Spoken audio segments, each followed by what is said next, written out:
Shalom, selamat sore teman-teman semuanya. Sebelum kita mulai untuk seminar kita pada sore hari ini, aku boleh minta tolong kepada teman-teman semuanya, mungkin yang masih duduk di pinggir boleh merapat dulu ke tengah. Kita isi dulu bangku-bangku yang masih kosong. Jadi teman-teman boleh maju karena hari ini seminarnya sangat menarik. Ada 3 pembicara kita yang sangat-sangat hebat pastinya, maka dari itu jangan lewatkan kesempatannya.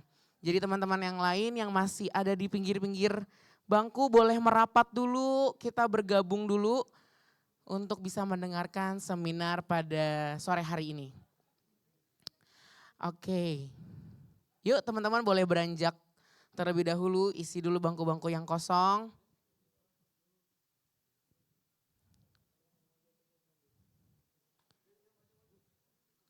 Kita tidak akan mulai kalau teman-teman belum berpindah.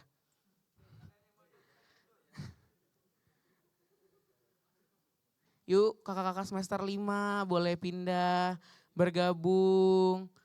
Karena kita di sini nggak ada yang eksklusif, kita harus inklusif. Jadi teman-teman boleh menyatu dengan teman-teman yang lain.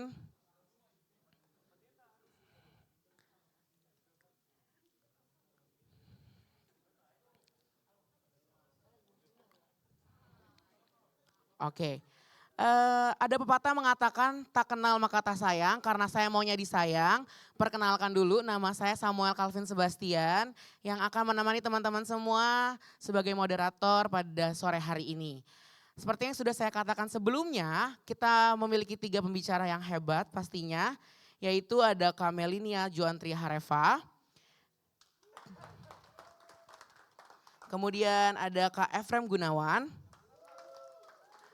dan yang terakhir dan juga tidak kalah menarik ada Kak Yuli Musa. Jadi teman-teman, seluruh para pembicara kita akan mempresentasikan hasil diseminasi mereka masing-masing dengan waktu 20 menit. Jadi teman-teman yang mau bertanya akan ada sesi tanya dan jawab. Jadi teman-teman kumpulkan terlebih dahulu pertanyaannya, baru kita akan masuk dalam sesi tanya jawab. Oke? Tapi sebelum kita memulai acara pada sore hari ini, saya undang dengan hormat kepada Ibu Sherry Pati untuk memimpin kita dalam doa.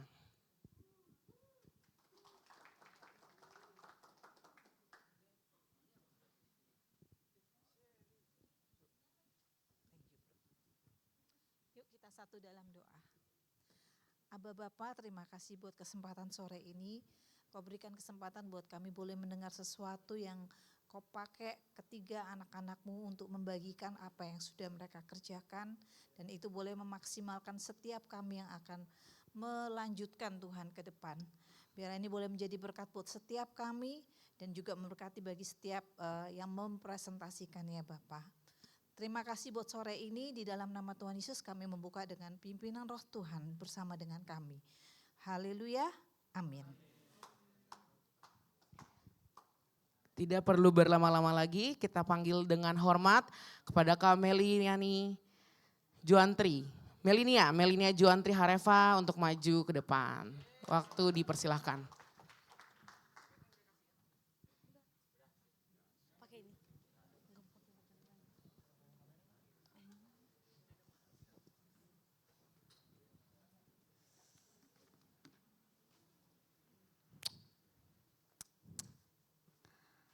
Oke, selamat sore teman-teman semua. Kalian rasain kegugupanku gak sih? Kalian rasain gak? Rasa ya? Oke. Pertama-tama saya ucapkan terima kasih kepada Kogren yang udah mengundang aku untuk berbagi kepada teman-teman hari ini. Dan juga kepada Kak Weni, Kak Cia, dan seluruh panitia. Pengurus Iktus yang udah memberikan aku kesempatan untuk berbagi hasil penelitianku yang aku kerjain selama untuk tugas skripsi. Oke, teman-teman langsung aja ya. Udah kenal belum sih? Belum, enggak perlu perkenalan enggak? Perlu enggak? Oke, singkat aja ya, seperti yang ada di sini. Nama aku Melinia Juantri Hareva, tentunya aku dari Prodi Teologi, angkatan 2020. Hari ini aku akan mempresentasikan hasil penelitianku yang mungkin teman-teman udah baca juga. Udah baca apa belum nih? Coba dihilangin dulu slide itu, siapa yang hafal coba? Ada gak yang hafal gak? Gak ada kan, gak ada. Oke, kita baca ya bareng-bareng ya. 1, 2, 3. Refleksi filosofis Paul Ricoeur terhadap Krista dalam mematahkan stigma perempuan najis saat haid. Aku yakin di antara teman-teman pasti ada poin-poin yang asing ya, yang asing bagi teman-teman semua. Iya gak? Iya kan? Nah, tapi nanti aku akan jelasin di materinya.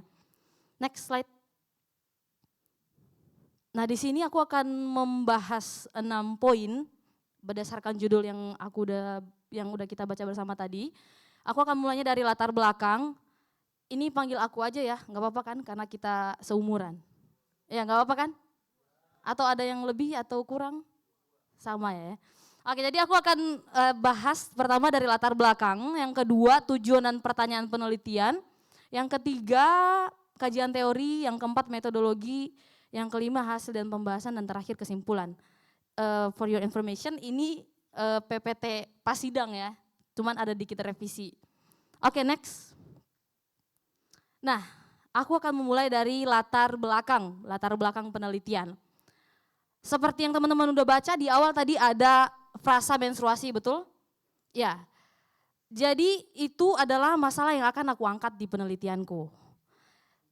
Semua teman-teman ya yang sudah aku angkat di penelitianku gitu. Tentu teman-teman semua pada tahu atau ada yang nggak tahu menstruasi itu apa? Atau masih ada yang malu-malu ngasih tahu itu apa? Ada yang tahu? Atau ada yang nggak tahu? Ada yang nggak tahu? Nggak ada ya, berarti pada tahu semua ya. Secara biologis itu apa? Tahu ya? Kalau tahu jawab dong, tahu ya? Oke, cakep. Nah, teman-teman semua pasti setuju dengan aku kalau aku bilang menstruasi itu adalah peristiwa biologis, betul? Iya, betul. Tapi sayangnya teman-teman, peristiwa menstruasi ini mendapat stigma dari beberapa aspek hidup yang akan aku jelasin. Yang pertama, menstruasi ini adalah hal yang tabu untuk dibicarakan. Mungkin teman-teman juga khususnya perempuan ada yang masih mengalami ini. Mungkin. Kalau ada mungkin bisa dijawab. Masih ada? Enggak ada? Masih ada? Oke, kalau peneliti sendiri sih sebelum meneliti ini, peneliti tentu rasain ya, masih ada. Masih ada dan ya memang menstruasi ini adalah hal yang memang tabu atau jarang diangkat di pembicaraan umum gitu. Bahkan dari penelitian yang aku dapat ya dari bacaan-bacaan ada yang mengatakan kalau menstruasi ini adalah topik yang bukan hanya malu dibicarakan di depan umum, tapi kepada anak perempuan sendiri pun itu malu dibicarain loh. Dan bukan oleh kalangan umum juga, bahkan juga oleh beberapa ibu katanya. Ibu kepada anak perempuannya kadang masih tabu untuk bicarain itu. Oke, lalu yang kedua, teman-teman pasti pernah baca Imamat pasal 15 ayat 19 tentang kenajisan seorang perempuan yang mengeluarkan lelehan. Pernah baca? Pernah kan? Nah, itu salah satu indikasi bahwa memang menstruasi ini dianggap sebagai sesuatu yang najis, harus dihindari. Betul? Dijauhkan gitu lah. Pokoknya kita nggak mau, pokoknya itu jijik, jorok dan kotor gitu. Lalu yang selanjutnya gereja. Di beberapa gereja yang tentunya aku punya sumbernya ya. Mereka mengatakan bahwa mereka mempunyai aturan bahwa perempuan yang sedang menstruasi itu nggak boleh ikut ibadah. Nggak boleh ikut ibadah apalagi melayani, nggak boleh datang ke gedung gerejanya. Itu masih ada gereja sampai hari ini yang masih berpikir kayak gitu. Mengapa? Karena ya stigma tadi, mereka menganggap atau memahami menstruasi itu sebagai peristiwa yang perempuan yang sedang menstruasi itu sedang berada dalam keadaan yang gak kudus, yang gak kotor. Jadi ketika mereka masuk gereja, mereka mengotori rumah Tuhan, yang bagi mereka rumah Tuhan itu adalah Tuhan itu sendiri. Jadi perempuan yang sedang menstruasi gak boleh gak boleh beribadah. Lalu, nah ada salah satu budaya di Indonesia namanya budaya Pinamau. Di budaya ini anak perempuan yang pertama kali mengalami menstruasi akan diasingkan. Akan diasingkan sama beberapa waktu, kurang lebih sebulan di sebuah gubuk. Karena bagi mereka perempuan yang sedang menstruasi ini akan bisa terkena kuasa gelap katanya. Jadi kalau dia masih beraktivitas di tengah-tengah masyarakat itu akan mempengaruhi masyarakat. Jadi dijauhi, diasingkan dulu sama beberapa waktu. Lalu teman-teman, hal menarik juga ya yang mungkin teman-teman gak sadar selama ini, iklan TV bisa menjadi penyebar stigma menstruasi itu. Teman-teman pasti pernah lihat iklan pembalut, pernah kan? Terus apa yang teman-teman rasain ketika menonton itu? Biasa aja karena laki-laki mungkin ya. Coba kalau perempuan gimana? Biasa aja. Oke, tapi kalau misalnya kita mungkin biasanya itu karena nggak mau tahu kali ya, nggak mau tahu. Tapi kalau misalnya teman-teman aware dengan apa yang sebenarnya sedang ditransfer secara nggak langsung ya, secara nggak sadar, mereka mengatakan bahwa oh ini harus ditutupi, ini memalukan, ini menyebabkan parno bagi perempuan. Jadi harus ditutup, makanya mereka menawarkan pembalut. Nah itu bisa menjadi salah satu mobilisasi untuk menanam stigma itu, bahwa ya, memang menstruasi itu kotor, jorok, hina dan lain sebagainya. Oke, lalu berdasarkan pra-penelitian yang aku adakan di STT Ekumene ini ya, di 28 mahasiswi maksudnya. Mungkin ada di antara teman-teman juga yang udah bantu ngisi. Jadi sebenarnya ada banyak pertanyaan, tapi aku ambil 2 aja. Jadi semua perempuan mahasiswi yang aku yang mengisi kuesioner itu pernah mengecek rok atau celana mereka ketika mereka sedang menstruasi. Dan 89,3%-nya beralasan melakukan itu karena malu. Karena malu. Secara nggak langsung mungkin teman-teman ada jawab ya, enggak biasa aja.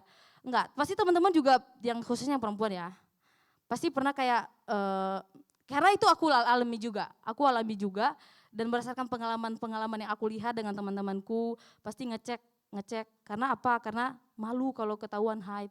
Bahkan kita pakai pembalut setipis-tipisnya, betul gak? Yang buat yang cewek ya maksudnya. Kita pakai pembalut yang tipis biar gak kelihatan, kenapa? Supaya gak tahu lagi haid gitu. Kenapa? Emang kalau tahu kenapa? Ya dengan berbagai jawaban ya di questionnaire itu, kalau teman-teman penasaran nanti teman-teman bisa minta ke aku. Oke, next slide. Nah, itu latar belakang masalah yang aku bisa sampaikan ke teman-teman semua, dan dengan berangkat dari kegelisahan itulah aku melanjutkan penelitian ini dengan tujuan penelitian untuk mendeskripsikan filosofi Paul Ricoeur dalam memaknai Krista, lalu untuk mendeskripsikan filosofi Paul Ricoeur dalam mematahkan stigma perempuan najis saat haid. Ini cepet ya soalnya cuma 20 menit. Lalu pertanyaan penelitiannya, pertama bagaimana filosofi Paul Ricoeur memaknai Krista, dan yang kedua bagaimana filosofi Paul Ricoeur mematahkan stigma perempuan najis saat haid.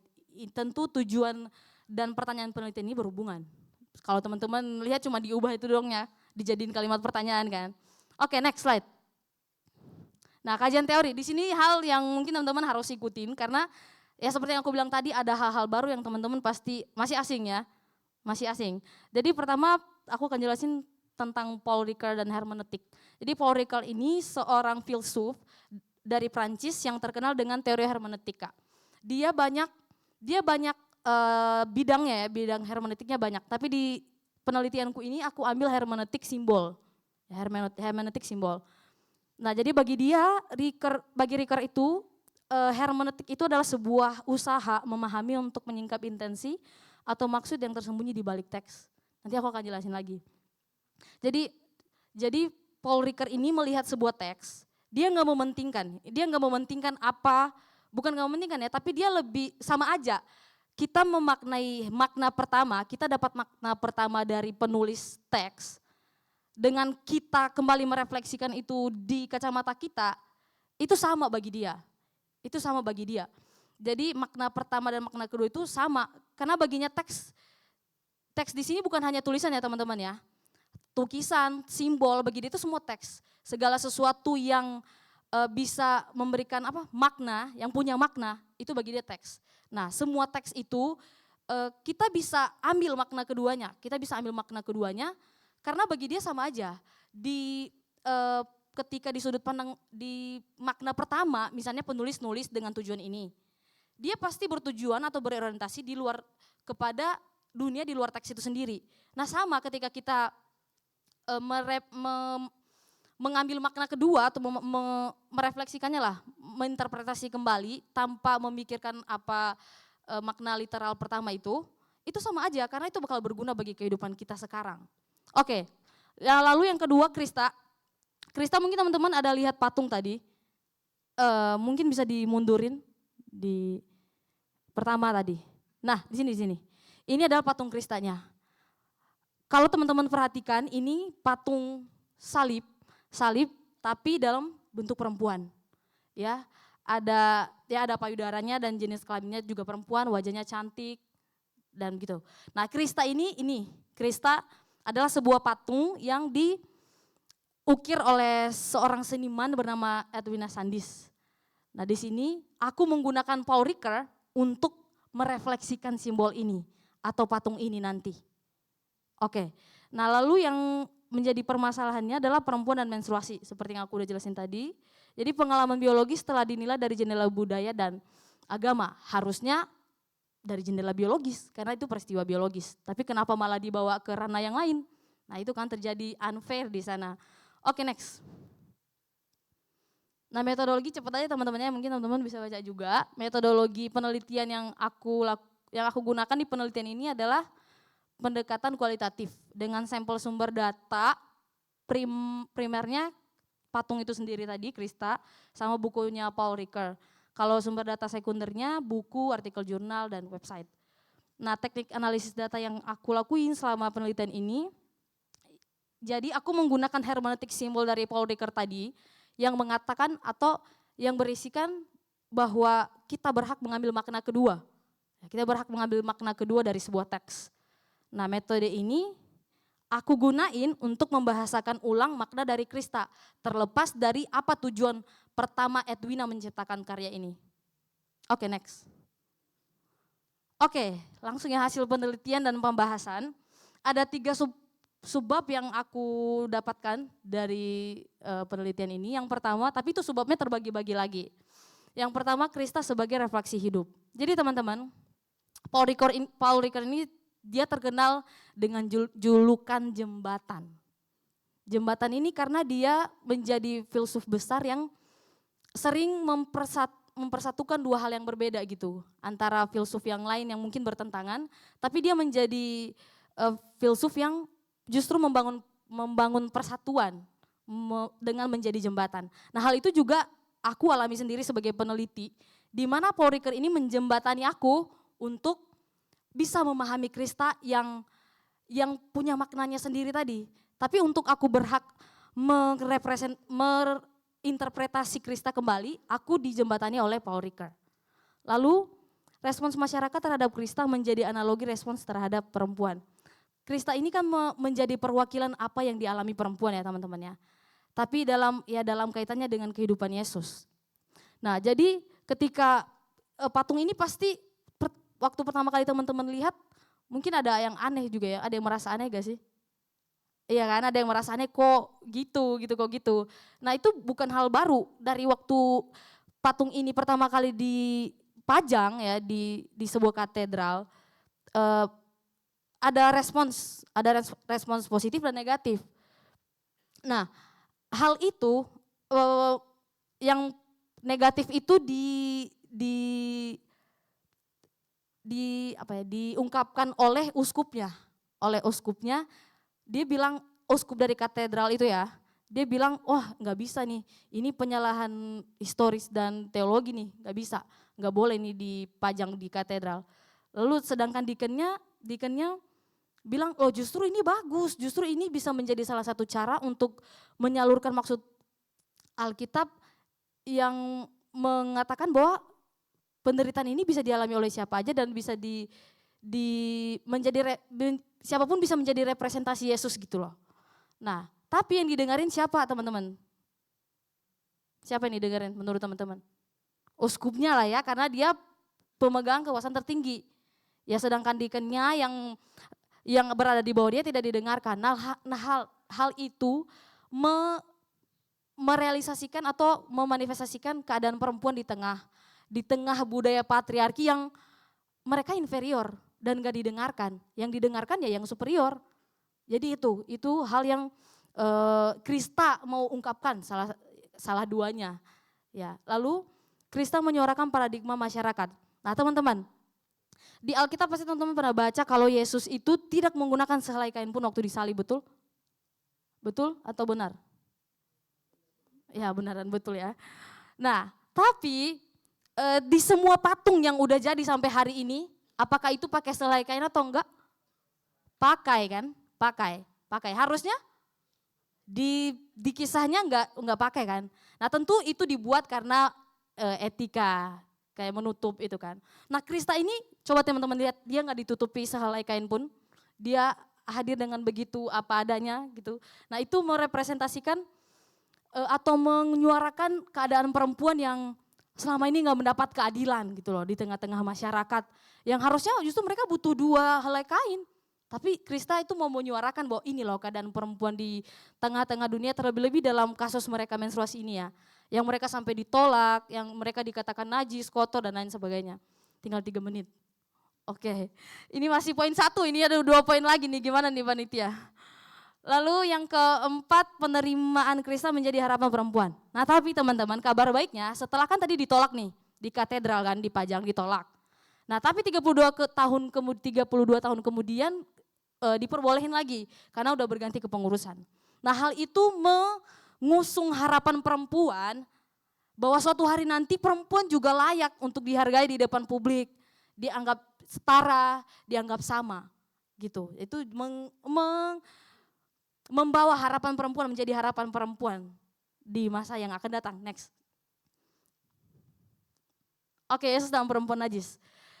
Ada 3 poin di sini, aku cepet aja. Yesus dan perempuan yang tertolak. Jadi aku menemukan 3 hal yang paralel antara Yesus yang berdarah dan perempuan yang berdarah di sini teman-teman.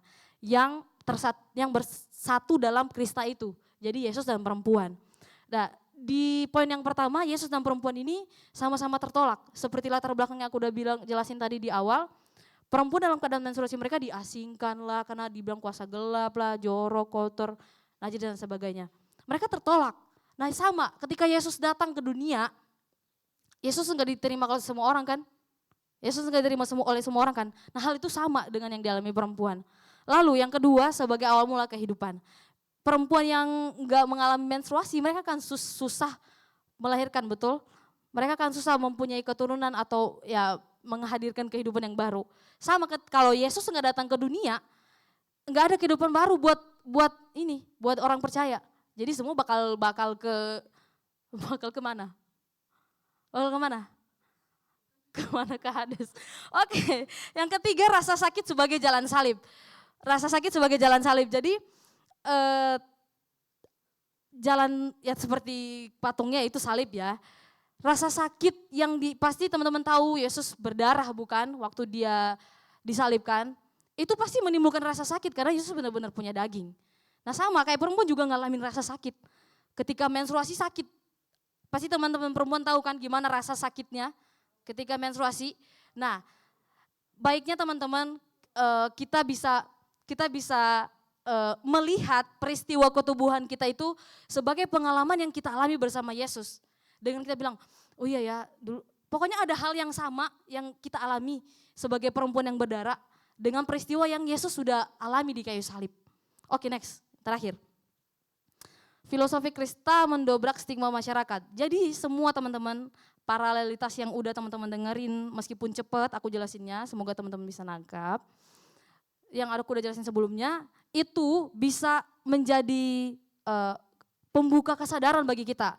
Oh iya gitu.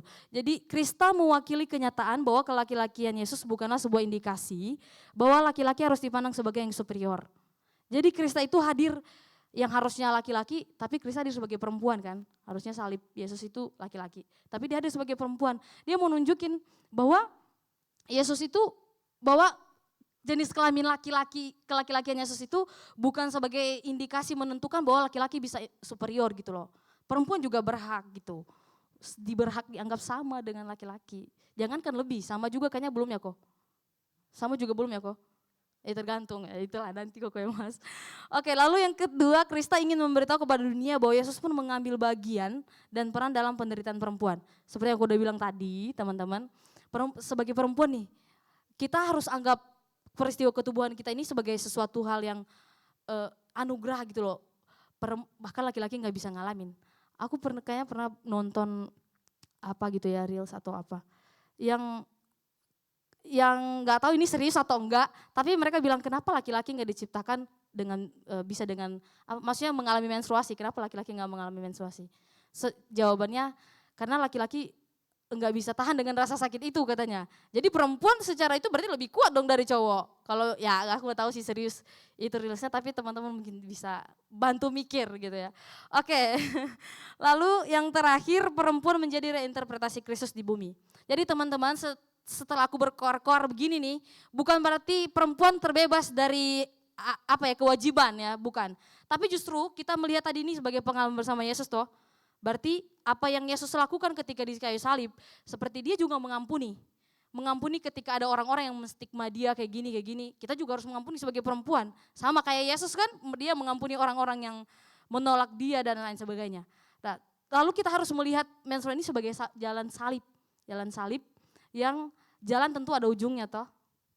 Jalan ada ujungnya, jadi ujungnya ya kita harapkan kita bisa dirayakan bersama melalui peristiwa menstruasi ini, bukan dianggap sebagai stigma lagi. Next. Oke, kesimpulan. Menstruasi adalah peristiwa biologis yang bisa menjadi pintu bagi inklusivitas terhadap perempuan yang tercermin dalam patung Krista. Paul Ricoeur dan hermeneutiknya melahirkan refleksi di mana perempuan berjalan bersama Yesus dalam pengalaman ketubuhan mereka. Next. Oke, terima kasih teman-teman atas perhatiannya. Tuhan Yesus memberkati. Oke teman-teman, boleh kasih tepuk tangan sekali lagi buat Kak Meli. Terima kasih Kak Meli atas pemaparannya. Oke teman-teman, kita masuk ke dalam sesi tanya jawab.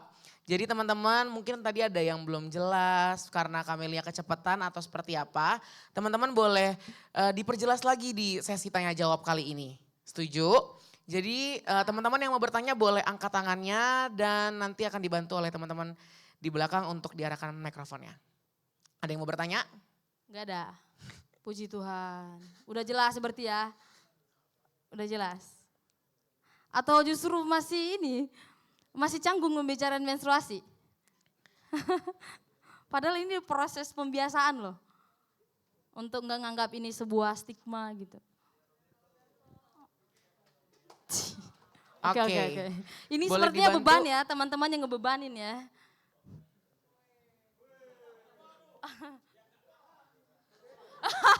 Yang enggak ngalamin Pak. Justru itu Om. Oke, silakan. Belum. Ya Kak, tadi tanggapan aku soal penelitian ini penelitian yang bagus ya, keren banget. Aku melihat kayak ada sesuatu yang out of the box gitu.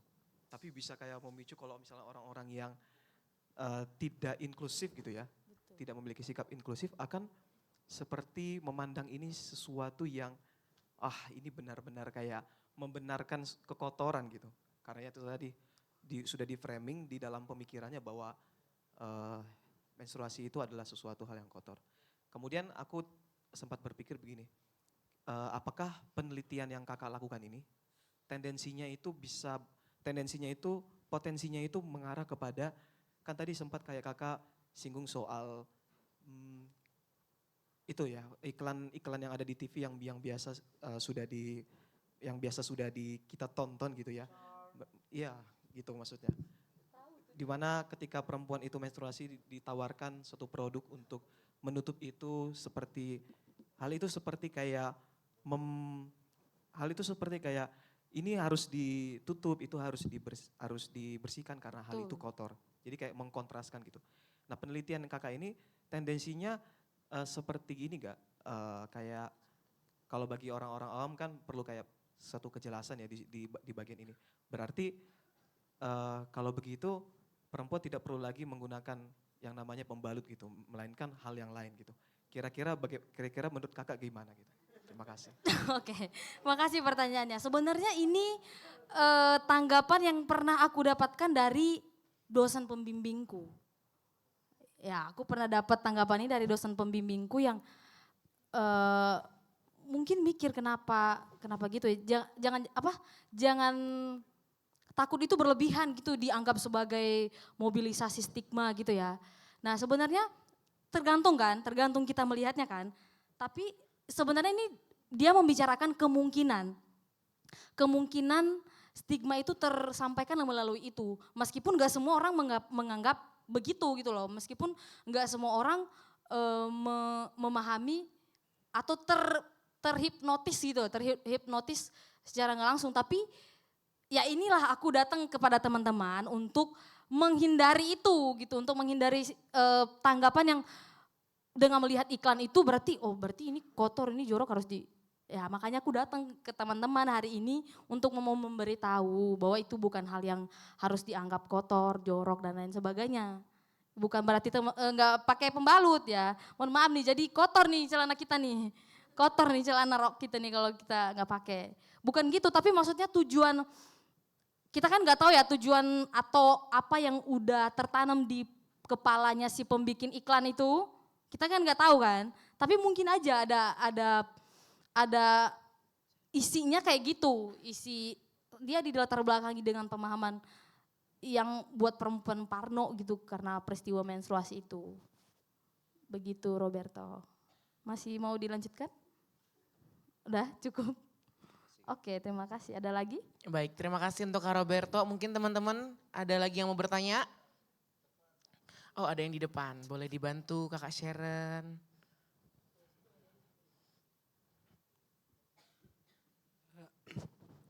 Shalom Kak. Shalom. Jadi saya mau nanya itu sebelumnya sebelum saya masuk ke pertanyaan saya mau bilang itu Yesus itu di situ adalah bagian dari refleksi dari Paul Ricoeur ya. Yesus itu. Krista. Nama patung itu tadi Krista. Bukan. Maksudnya tadi kan ada disangkut pautkan dengan Yesus kayak Oh iya. gitu. Itu dari refleksi Paul Ricoeur. Jadi saya mau tanya kenapa harus disangkut pautkan dengan Yesus sedangkan menurut saya pribadi dengan Yesus tuh penderitaan yang Yesus alami itu kan berbeda. Berbeda. Didatangkan dengan tujuan untuk menebus dosa kita. Sedangkan menurut saya pribadi itu penderitaan di menstruasi seperti rasa sakit itu bagaikan kita yang menanggung dosa itu pada kejadian Adam dan Hawa waktu jatuh ke dalam dosa.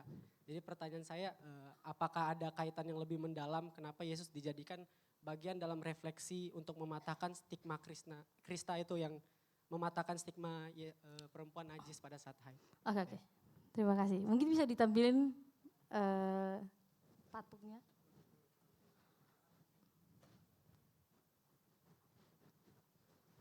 Jadi teman-teman udah lihat kan tadi itu sosok perempuan yang disalib. Nah sebenarnya di latar belakangi oleh kehidupan Yesus sendiri. Maksudnya mereka mengambil sosok Yesus, ya di Sandis ini memang awalnya mau mengukir patung Yesus. Tapi dia mau menyampaikan suatu hal yang lain gitu, yang baru. Makanya dia menjadikan Yesus ini dalam wujud perempuan.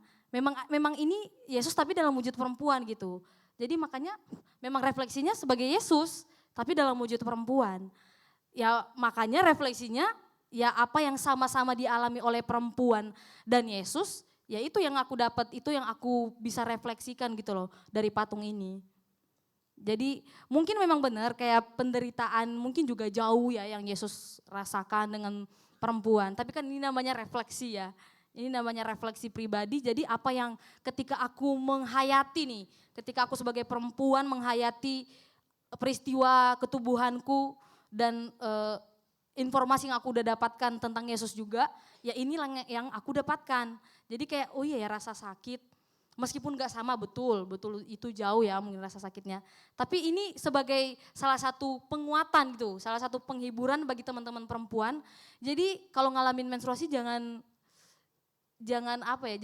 nyesel atau jangan menggerutu gitu. Justru harus kita syukuri karena dengan ini kita bisa ngalamin hal yang sama dengan Yesus meskipun enggak sesama itu gitu. Ini memang bahas tentang Yesus tapi dalam wujud perempuan. Iya begitu. Baik, terima kasih. Ya udah. Oke, terima kasih. Santai-santai, gak usah takut. Dia kayak takut. Oke, terima kasih untuk pertanyaannya. Mungkin teman-teman ada lagi yang mau cukup. bertanya? Udah cukup ya. Aduh kok. Ini Boleh saya ujian 2 dibantu, kali Kak nih Sharon? kok. Kalau kok nanya nih, saya ujian 2 kali.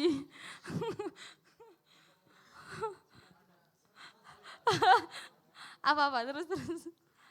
Beneran kok nanya. Jadi biar ada seru-serunya dikit lah ya kan. Meli, kamu tahu pasti waktu ujian skripsi saya kasih nilai yang bagus juga, ya kan? Thank you kok. Ya. Jadi saya rasa pujian-pujian yang bagus kayaknya Meli udah puas gitu ya. Dari pembimbing waktu ujian juga oke gitu ya. Tapi malam ini izinin saya jadi sedikit bad cop gitu ya. Jadi sedikit polisi jahat gitu. Yang mencoba untuk memberikan pertanyaan yang ya agak ini ya, agak kritis gitu ya. Yang mungkin bisa melengkapi perspektif Meli dengan jawaban Meli nanti gitu ya. 2 pertanyaan Mel. 2 pertanyaan. Ini bener-bener saya ujian 2 kali nih kok. Pertama Mel, tadi seneng banget waktu Meli ngomong bahwa melihat menstruasi itu sebagai sebuah hal yang perlu dirayakan gitu kan. Apalagi kalau tadi Meli bilang bahwa kita harus menjalaninya dengan bahagia dan sebagainya gitu kan. Nah pertanyaan mendasar adalah begini, kalau misalnya memang misalnya menstruasi itu adalah sebuah kebahagiaan ya, sukacita gitu karena itu pengalaman bersama Kristus gitu ya. Nah kenapa tadi sempat dikesanin bahwa menstruasi itu adalah jalan salib gitu.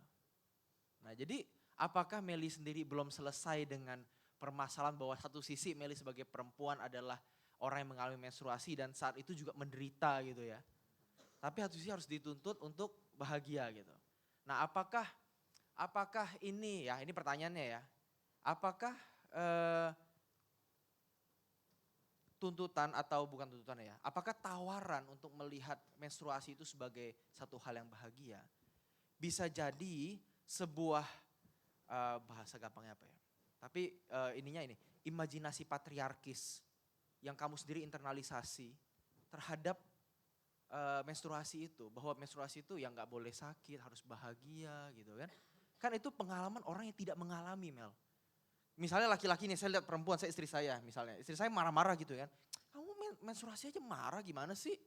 Aku berharap dia harusnya bahagia dengan kodrat dia begitu kan. Nah apakah tadi himbauan Meli sebagai perempuan ketika menstruasi itu harus bersyukur, bersukacita. Apa jangan-jangan itu patriarki yang diinternalisasi Mel? Bisa jadi itu enggak? Karena sebagai perempuan tentu, apalagi perempuan yang punya keadaan atau kondisi medis tertentu, misalkan entah jalan rahimnya sempit atau apa gitu ya. Ketika menstruasi itu sakit banget, betul kan? Betul. Dan bagaimana seseorang bisa berbahagia dalam rasa sakit gitu ya. Ya kecuali dia mencoba meromantisasi penderitaan dia gitu Nah ya. itu dia kok. Gitu. Tapi kalau romantisasi penderitaan masalahnya akhirnya adalah ya berarti ya kamu menenggelamkan orang pada Penderitaan. ya penderitaan Dalam rasa lagi sakit, gitu ya. gitu. Enggak membebaskan, sedangkan Paul Ricoeur ini kan kalau lihat metodologimu kan dia mencoba untuk membebaskan ya kan. Stigma terhadap menstruasi. Itu pertama ya kan. Yang kedua. Mau satu dulu gak kok? Oh yang satu dulu, ya silakan. Satu dulu ya, nanti aku lupa. Oke, jadi sebenarnya di poin mana ya? Salib tadi ya, mundur lagi. Salah, maju berarti. Ini nih, rasa sakit sebagai jalan salib. Sebenarnya ini salah satu poin yang menjadi refleksiku juga kan kok. Yang soal kita menganggap peristiwa ini sebagai jalan salib. Tentu jalan salib itu berarti menderita, sakit dan lain sebagainya. Sebenarnya itu refleksi dari apa yang dialami oleh perempuan dalam menghadapi dunia luar gitu. Masyarakat, gini loh kok, masyarakat. Jadi kan mereka mendapat stigma nih. Mereka mendapat stigma terus mereka kayak ya dikucilkan dan lain sebagainya. Dan juga rasa sakit. Nah itu maksudnya jalan salib yang aku maksud. Yang aku maksud jalan salib itu penderitaan itu loh. Penderitaan itu ketika kita menerima respons negatif dari orang-orang yang baik yang udah ngerasain atau yang belum ngerasain, mungkin laki-laki gitu, laki-laki. Itu jalan salib. Nah, tapi aku juga udah bilang tadi kalau jalan itu ada ujungnya. Itu ada ujungnya, berarti dengan harapan ada di ujung jalan itu, ya disitulah kita bisa merayakan nantinya ketika stigma-stigma ini udah pelan-pelan mulai meluruh, mungkin butuh waktu yang sangat lama ya mungkin. Nah di ujung jalan itulah ya kok, di ujung jalan yang aku maksud itu yang ketika kita sampai, nah di titik itu kita udah bisa, meskipun dalam proses perjalanannya itu juga kita sambil tetap harus bahagia, sambil tetap harus menerima peristiwa ini sebagai hal yang laki-laki nggak punya, jadi kita bersyukur dan kita harus bahagia menjalaninya gitu loh kok. Nah, oke. Ini menuntun ke pertanyaan kedua. Oke. Nah, ini terakhir. Berarti yang pertanyaan pertama udah nih? Iya oke lah. Oke. Oke lah ya. Nah, menuntun ke pertanyaan kedua jadinya. Kalau akhirnya semua perempuan harus berbahagia pada menstruasi gitu ya. Dan nanti pada satu titik ketika nggak ada stigma itu maka kita bisa merayakannya gitu kan ya.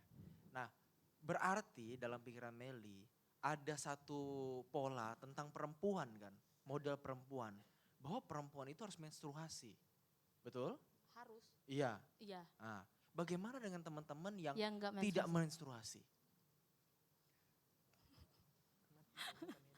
Ini ada ya teman-teman, ada memang perempuan yang nggak ngalamin menstruasi. Ada. Ya udah, tinggal menikmati ketidakmenstruasian mereka itu. Waduh. Ya justru bagus kayak mereka juga gak ngalamin rasa sakit meskipun tentu itu bukan hal yang baik. Yang tentu itu menunjukkan berarti ada yang gak beres di tubuh seorang perempuan kan, ada sakit dan lain sebagainya. Memang itu menunjukkan ketidaknormalan. Nah itu harus hati-hati sebenarnya juga Mel.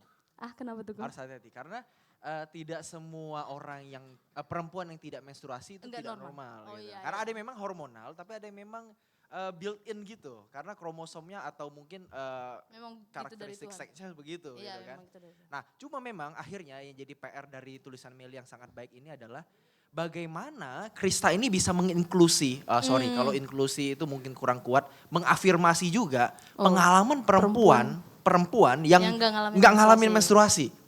Di mana dia bisa berjumpa dengan Yesus dalam pengalaman ketubuhannya.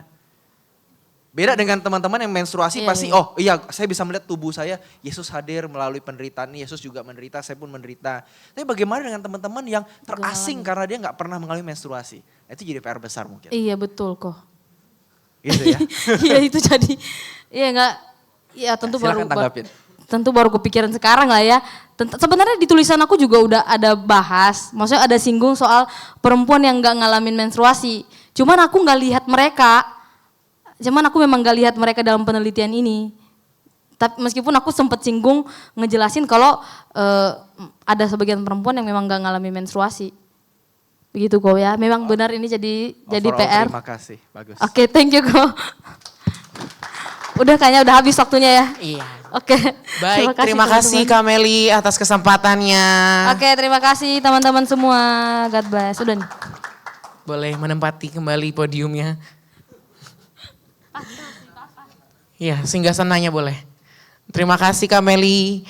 Oke, lanjut ke pembicara kita yang kedua yang juga nggak kalah asik dan juga menarik. Boleh kita sambut dengan meriah kepada Kak Efrem Gunawan untuk maju ke depan menempati tempatnya. Baik. Terima kasih Kak. Oke, silakan Kak, waktu dipersilakan.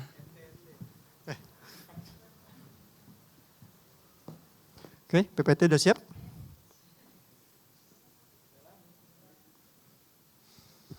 Oke. Shalom semuanya, nama saya Efrem Gunawan, saya teologi angkatan 2020. Langsung saja ya. Penelitian saya berjudul menghadapi gelombang kepunahan ke-6, hermeneutik ekoteologi terhadap kisah air bah. Langsung saja, next. Bumi telah rusak, makin rusak dan melebihi apa yang kita bayangkan. Ini bukan sebuah alegori atau aku lebih-lebihkan, tapi tindakan manusia selama 2 abad terakhir ini telah memicu sebuah krisis yang disebut, boleh next, yang disebut oleh para ilmuwan sebagai the sixth mass extinction, atau bahasanya jadi gelombang kepunahan ke-6. Krisis ini dahsyat secara perhitungan evolusi. Next. Gelombang kepunahan ke-6 ini, berarti ada yang 1, 2, sampai 5 kan. Mereka punya kesamaan, saya bacain 4 ya. Yang pertama, kepunahan ini mengakibatkan hilangnya keanekaragaman hayati global secara ekstrim. Yang kedua, kepunahan terjadi dengan sangat cepat dalam perhitungan evolusi dan geologi ya. Dan yang ketiga, secara taksonomi dampaknya terjadi secara urut.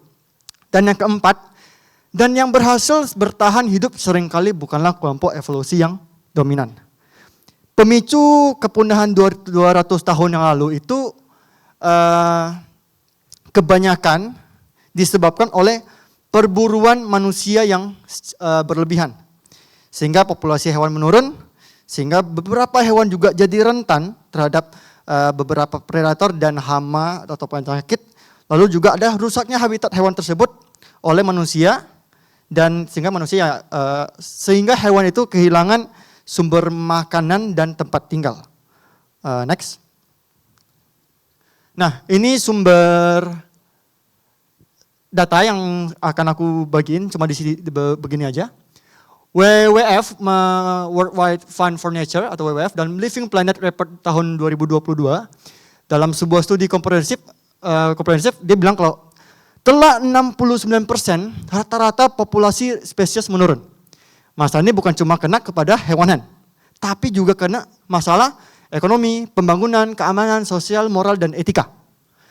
Dan juga IUCN, International Union for Conservation of Nature and Natural Resources, mencatat bahwa ada lebih dari 42.100 spesies yang terancam punah. Dan itu baru dari 28% yang dicari. Bayangin kalau 100%, sebanyak apa yang spesies yang akan punah. Karena kita nggak mungkin bisa menilai semuanya secara total. Oke, itu keterbatasan manusia. Next. Nih, aku ceritain latar belakang kenapa bisa ada gelombang kepunahan ke-6. Kata ini pertama kali dicetuskan oleh David B. Weck and Vincent T. Ya, itu namanya. Dia itu seorang ilmuwan. Jadi dia menyelidiki tentang katak ini, katak emas Atelopus jateki. Jadi dalam penelitian itu dia bilang kalau katak ini itu ada di El Valle de Anton di Panama Tengah. Jadi itu katak ini terkenal, lihat warnanya ya. Ini warna aku cari di Google agak susah, jadi aku minta AI buatin. Oke, ya kira-kira begini. Dia bilang tuh kataknya tuh emas, kuning keemasan. Dan warnanya seperti ini. Jadi di El Valle, di Panama Tengah itu, kota itu terkenal dengan katak ini.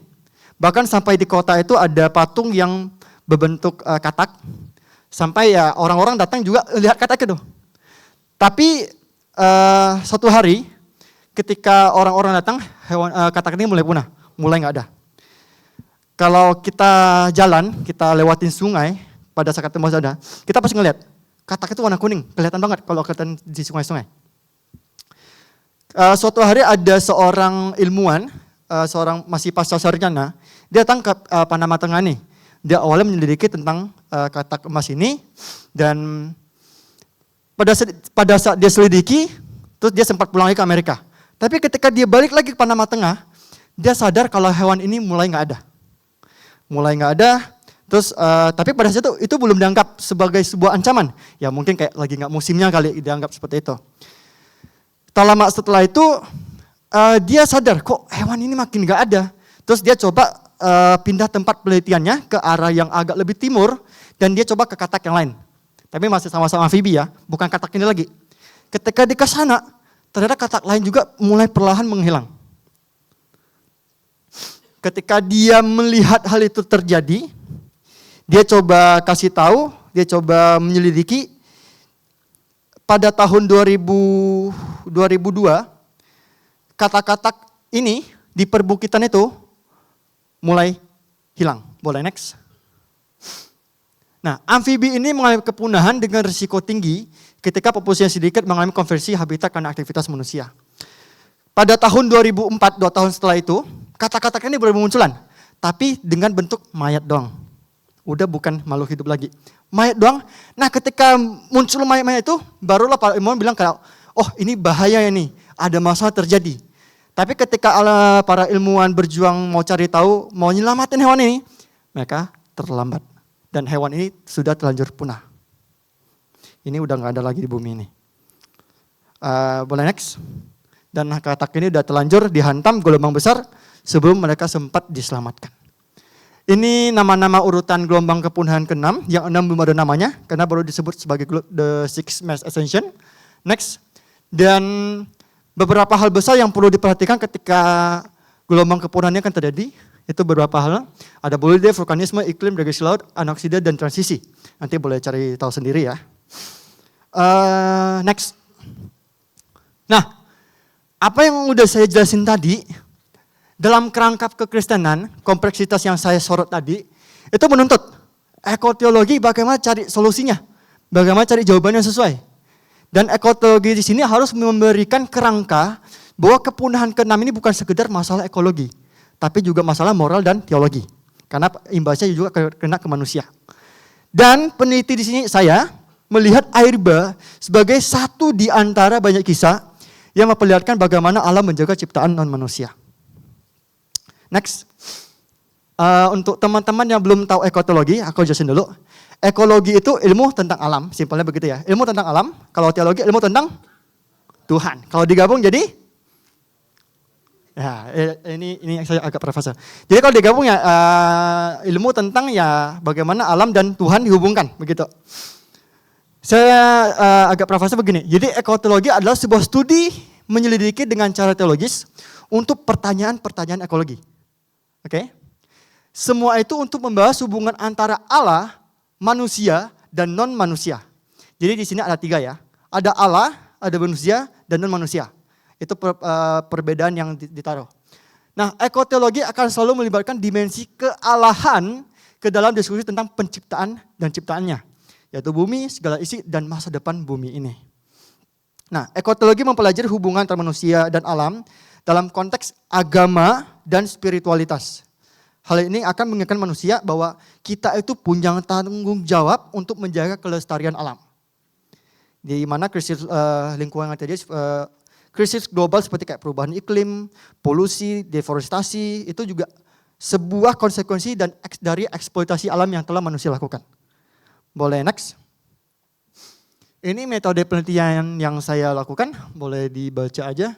Saya baca dikit deh, saya dengan pendekatan kualitatif, saya lakukan di tempat saya tinggal, perpustakaan SCT, instrumen saya sendiri, sampel sumber data itu sumber tertulis, bla bla dan oke, next. Teknik analisis data saya jelasin selanjutnya.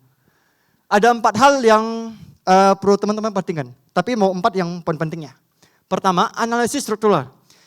Teks didekonstruksi berdasarkan unit sastra fundamentalnya seperti ayat, bagian, dan pasal. Tapi di kali ini saya nggak terlalu jelasin gimana karena nanti makan waktu. Yang kedua, analisis naratif. Kita lihat plot, karakter, dan makna teks ditelaah secara mendalam dengan fokus representasi karakter non-manusia. Ingat ya, fokus kita non-manusia. Yang ketiga, hermeneutik ekoteologis. Teks diinterpretasikan melalui lensa hermeneutik ekoteologis. Yang keempat, ini poin pentingnya. Kita melihat suara non-manusia. Kita melihat petunjuk tekstual dianalisis untuk memungkinkan karakter non-manusia menceritakan kisah mereka dari sudut pandang mereka sendiri. Jadi kita lihat dari POV-nya non-manusia. Kalau dalam konteks kali ini kita lihat POV-nya hewan, bukan pada tumbuhan. Oke. Next. Sebelum aku masuk ke hasil dan pembahasan, saya jelasin bentar dulu, ini masih termasuk latar belakang ya. Kita tahu kalau manusia diciptakan sebagai makhluk hidup yang tertinggi dan termulia. Kenapa? Karena kita diciptakan sebagai makhluk yang sebagai mitra dan citra kerja Allah, ya bukan? Lalu manusia juga satu-satunya spesies yang mampu memerhatikan dan berduka atas kehilangan spesies lain. Itu spesialnya manusia. Next.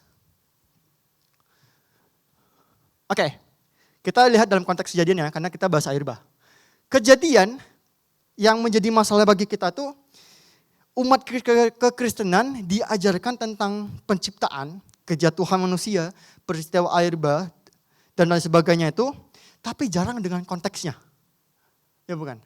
Kita tuh ketika di SM diajarkan air bah, tapi nggak pernah kan diajarin kalau Alkitab tuh ditulis, kitab kejadian itu ditulis dalam konteks purba.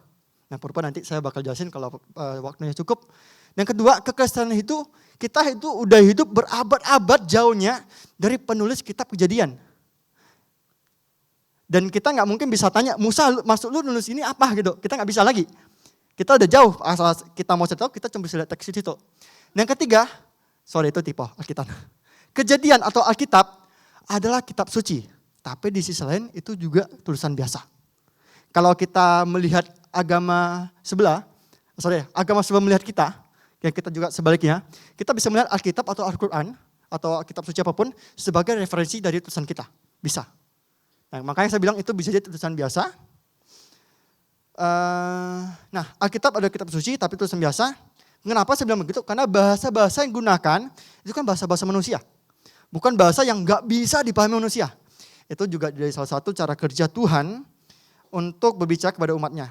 Dan kalau kita lihat dari konteks sastra timur kuno ya, pada penulisan kitab Kejadian, ini yang sering dibahas di penulisan yang saya baca, kisah penciptaan itu, kisah kejatuhan manusia, kisah air bah, ditulis bukan untuk melawan teori evolusi. Kan penciptaan karena sama evolusi bertentangan kan. Nah kalau kita lihat dari konteks sastra timur kuno, itu bukan untuk lawan evolusi, karena pada situ belum ada evolusi. Tapi untuk melawan Enuma Elish. Itu kisah penciptaannya Babilonia. Oke. Next, kita masuk ke hasil pembahasan ya. Oke, next langsung. Kita tahu kalau di kisah air bah ada tokohnya, ada Allah, Nuh, keluarga Nuh, umat manusia, dan hewan-hewan. Itu 4 tokoh yang saya ambil ya. Allah sebagai pencipta, Nuh dan keluarga sebagai tokoh sentral, umat manusia sebagai alasan Allah murka, dan hewan-hewan mewakili ciptaan Allah yang diselamatkan. Lalu alurnya seperti ini, saya rangkumnya begini. Pertama kayak saya ceritakan ulang ya. Kan pada satu Tuhan marah lihat manusia semakin jahat. Ya kan? Tuhan marah, dia menyesal, kenapa aku cipta manusia? Habis itu dia melihat, oh ada Nuh nih orang yang saleh gitu. Dan keluarganya lalu selamatkan. Terus Tuhan suruh Nabi Nuh buat bahtera. Bahtera lalu dan segala macam dia buat, dia selamatin hewan. Masuk dong hewan, masuk gitu. Lalu air bah terjadi. Setelah air bah terjadi berapa hari? Air bah terjadi berapa hari? Air bah 40 hari 40 malam. Lalu redanya? Oke, buka kitabnya ya. Oke, setelah pasca air bah terjadi, air bah surut. Itu udah masuk pasca air bah. Besok hewan dikeluarin. Lalu pada akhirnya Tuhan mengadakan perjanjian dengan Nuh, perjanjian Allah dan adanya pelangi. Muncul di situ ya. Oke, next. Nah, dari tadi yang kuceritakan, itu pemandangan pembacaan teks ini secara tradisional. Kita pahami seperti itu aja gitu. Tapi masalahnya pembacaan tradisional itu selalu kayak pusat kayak oh Nuh tuh orang yang saleh. Terus kayak gimana kalau manusia nggak taat dan konsekuensinya apa? Tuh Nuh sebagai air bah dipandang sebagai tindakan hukuman ilahi. Terus ada pada akhirnya pesan Allah tuh kayak kita tuh nggak berbuat dosa, kita harus taat pada Tuhan. Itu selalu kita selalu berpusat pada itu kalau air bah. Next, pembacaan tradisional ini selalu seringkali memberikan ruang yang cukup untuk gagal memberikan ruang yang cukup untuk suara non manusia berbicara. Itu masalahnya. Oke, next. Kita masuk ke perspektif non manusia ya. Jadi gampangnya aku mau teman-teman bayangin kalian tuh hewan. Nah gitu aja. Bayangin kalian tuh hewan. Simpelnya begitu. Walaupun di biologi kita memang bagian hewan. Oke, next.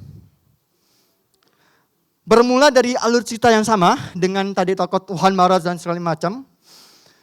Yang kutemukan ya dalam penelitian ini, yang pertama, keputusan radikal Allah atas manusia ikut meluas ke semua makhluk hidup. Jadi ketika Tuhan marah ke manusia, dia marah loh manusia. Buat dosa siapa? Manusia, ya kan? Tapi ketika Tuhan, saya mau datangkan air bah, yang kena dampak siapa juga? Hewan. Penggambaran ini melukiskan penggambaran dunia yang di mana makhluk tak bersalah pun dianggap dapat dikorbankan atas keputusasaan dan kekecewaan Allah terhadap manusia. Itu poin pertama. Besok lagi. Oke, next. Yang kedua, keputusan Allah yang tadi menimbulkan pertanyaan kritis tentang sebenarnya bagaimana sih Allah tuh memandang hewan di bumi ini.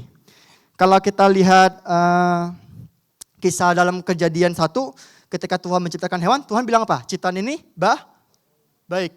Tuhan bilang ciptaan itu baik. Tapi ketika di kisah ini, kenapa Tuhan tiba-tiba kayak gampang aja bilang, kita ikut musnah aja hewan ini gitu. Padahal yang salah manusia. Nah itu yang saya dapetin, Allah menciptakan manusia karena baik. Tapi sebaliknya narasi malah menunjukkan bahwa hewan terkesan nggak punya nilai yang kuat dan melekat. Sehingga dapat dengan mudah dimusnahkan. Waktu sisa nggak lama. Oke, next lagi. Oke, meskipun narasi itu menunjukkan bahwa Tuhan masih kok pada akhirnya melestarikan hewan, ya kan? Tapi hal ini tidak menunjukkan bahwa mengapa hewan harus menanggung konsekuensi dari manusia, dari dosa manusia. Nah, setelah air bah surut, ini pasca air bah, Nuh kan memberikan ucapan syukur, ya bukan? Setelah air bah surut, air bah terjadi, air bah surut, Nuh memberikan ucapan syukur, ya. Tapi Tuhan nggak suruh Nuh untuk memberikan persembahan syukur itu. Persembahan tersebut melahirkan, pada akhirnya aku mikir kalau kok Nuh kasih persembahan ini sedangkan mereka habis punah. Hewan segitu. Melahirkan dilema dari pengorbanan yang dilakukan. Tindakan mengorbankan hewan meskipun ya pada situ sesuatu yang ya biasa-biasa aja, emang cara mereka begitu. Tapi malah jadi menciptakan ketidakharmonisan. Bagaimana kayak Tuhan memandang hewan. Oke, next. Ini pertanyaan-pertanyaan yang muncul yang ketika aku nulis tulisan ini. Hal yang dipertanyakan, apakah enggak air bah ini menumbuhkan rasa saling kebergantungan antara Nuh dan hewan? Nuh dan hewan di air bah berapa lama di situ? Mereka berada di kapal yang ketika air penuh dengan bumi, di atas sama hewan. Masa di situ dia nggak merasa kayak, aku bergantung nih sama hewan ini. Kalau nggak ada, bumi ini udah nggak ada. Maksudnya nggak bakal hidup aku gitu loh. Terus next. Apakah kehancuran yang sorry, belum balik. Apakah kehancuran yang disebabkan oleh air bah ini menyebabkan Nuh jadi keras hati dan tidak lagi peka pada penderitaan hewan? Bisa aja. Ketika dia di Batra mungkin bisa dia keputus asa. Ramah loh di situ loh. Terisolasi loh. Dan belum. Atau mungkin Nuh merasa butuh untuk memenuhi kewajiban agama untuk menenangkan Allah yang mungkin dipikir pendendam atau pemarah. Karena dengan konteks Tuhan marah pada saat itu. Next. Oke. Nah, tapi setelah hal itu terjadi, Allah berubah sikap dari korban persembahan tanpa instruksi dari hal tersebut. Dari yang Allah yang dulunya destruktif menjadi mempertimbangkan pendekatan alternatif lain. Jadi Allah memutuskan untuk mengubah ciptaan bukan dengan hukuman lebih lanjut tapi dengan masa depan. Yang kedua, alasan Allah merubah sikap adalah karena Allah mengakui bahwa air bah sama sekali nggak memberantas dosa manusia. Sama sekali nggak. Yang kalau bahasa kita GSKI ya, tidak manusia itu nggak memberantas. Masih ada dosa manusia itu. Yang ketiga, perjanjian Allah tidak hanya untuk manusia, melainkan juga untuk ciptaan lain. Ini untuk pembahasan lebih lanjut kalau ada yang mau bertanya. Yang keempat, terutama pernyataan penting pada yang terletak pada deklarasi bahwa bumi tidak akan lagi terkutuk karena pelanggaran manusia. Ini jadi perubahan signifikan di mana siklus alam itu dihukum atas kesalahan manusia tidak akan terjadi lagi. Jadi dulu kalau teman-teman sadar, alam itu terjadi setelah Tuhan suruh. Oh alam jadi begini. Tapi setelah kejadian ini Tuhan bebaskan. Alam mau jadi apapun, dia ada alurnya sendiri. Mereka udah punya tatanannya sendiri. Itu yang saya pahami. Next. Oke. Nah perjanjian yang Allah ciptakan, itu jadi semacam tindakan mencabut kutukan pada ciptaan non manusia. Yang secara efektif yang bisa dibilang membebaskan. Lalu yang kedua, ini memaksa manusia untuk mempertimbangkan implikasi etis dari tindakannya dan pentingnya membina hubungan harmonis dengan lingkungan. Dan yang terakhir, ekosistem yang bertanggung jawab atas iklim dan cuaca tidak lagi untuk manusia. Itu yang tadi saya jelaskan bahwa Allah membebaskan untuk alam terjadi sesuai dengan polanya dan pada akhirnya dapat diprediksi. Next. Waktu habis ya? Belum? Oh udah 20 detik kan, cukup. Oke. Next, hubungan antara manusia dan alam telah berevolusi. Tidak sekedar penegasan kembali sebab terjadi pembaharuan. Tapi yang perlu teman-teman sadari, yang satu, dominasi manusia atas hewan mengalami pergeseran secara bilangnya secara halus. Aduh, ini harus jelasin lagi ayatnya. Gak cukup waktunya. Jadi ada kata di mana ketakutan dan kengerian terhadap manusia itu akan terjadi pada hewan. Jadi ketika Tuhan ciptakan hewan, kan dibilang hewan akan takluk gitu kan. Tapi ketika di teksnya dibilang bahwa hewan akan mengalami ketakutan dan kengerian. Berubah loh ya. Dari takluk jadi ada takut dan kengerian. Itu yang berubah. Lalu yang kedua, Allah memberikan manusia pilihan untuk membunuh hewan menjadi makanan. Kalau kalian sadar di kitab Kejadian, Tuhan gak bilang aku ciptakan hewan untuk kalian makan. Enggak. Tuhan kasih biji-bijian untuk kalian makan. Jadi pada mulai kita bisa vegan. Wah itu beda konteks. Habis itu apa lagi? Next. Kita waktu udah mau habis. Jika dilihat melalui perspektif non manusia, sebagai makhluk yang sama-sama menderita dalam air bah, perubahan ini yang tadi udah saya jelasin, menjadi menakutkan bagi POV non manusia. Keuntungan manusia bertambah memang, tapi sedangkan dirugikan. Next lagi, saya jelasin lanjut. Next. Nah ini, manusia itu pelaku, hewan itu korban. Manusia itu yang bersalah, hewan itu tidak bersalah. Tapi pada akhirnya dua-duanya sama-sama menderita. Itu nggak fairnya yang saya maksud. Nah kita menyebutkan bahwa ini juga ketika pemilihan masuk dalam Batra ya. Alkitab menyebutkan bahwa Nuh hanya membawa sepasang dari tiap jenis hewan yang najis dan 7 pasangan yang tidak najis. Itu aja tidak perbandingan loh. Yang tidak najis 7 pasang, yang najis 1 pasang. Yang 1 pasang kalau mati gimana dalam Batra? Udah punah dong langsung di Batra gitu. Lalu meskipun hewan diselamatkan, tetap banyak hewan lain yang binasa dalam peristiwa ini. Tetap aja nggak fair bagi saya. Dalam hal ini manusia dan hewan sama-sama binasa. Tetapi tidak adil, hewan tidak lagi dibinasakan karena mereka tidak bersalah. Next. Nah ini pasca air bah, ketika air bah surut, teman-teman bayangin. Bumi itu penuh dengan air, ya kan? Dan itu lama. Ketika, ya kita nggak usah bilang bumi penuh dengan air deh. Hujan aja, jalan air bisa rusak. Bayangin air bah, berapa hari. Dan setelah air bah terjadi, pasti ada perubahan geologis dong. Yang padanya gangguan geologis tidak dapat dihindari setelah air bah surut. Dan bumi harus menyesuaikan diri dengan kondisi barunya. Itu ada perubahannya.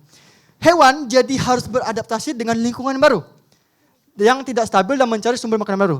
Ini saya suka pelihara hewan, saya pelihara ikan, saya tahu ketika saya pindahkan ikan yang dari akuarium orang jualan, pindah ke akuarium aku, nggak mudah.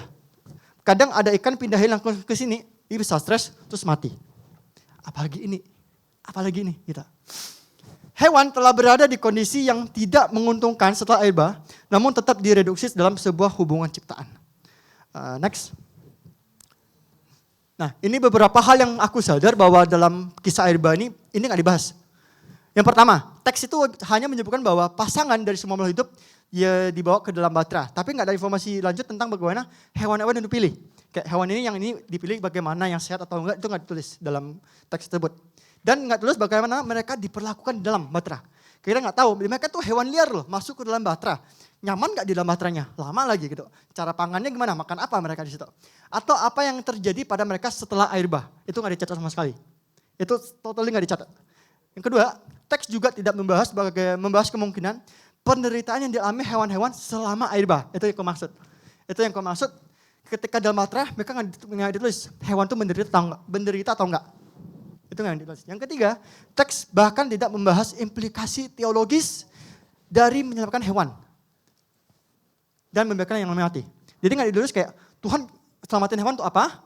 Dan juga Tuhan nggak jelasin di Alkitab bahwa kenapa Tuhan biarkan yang lain boleh mati. Itu nggak dijelasin.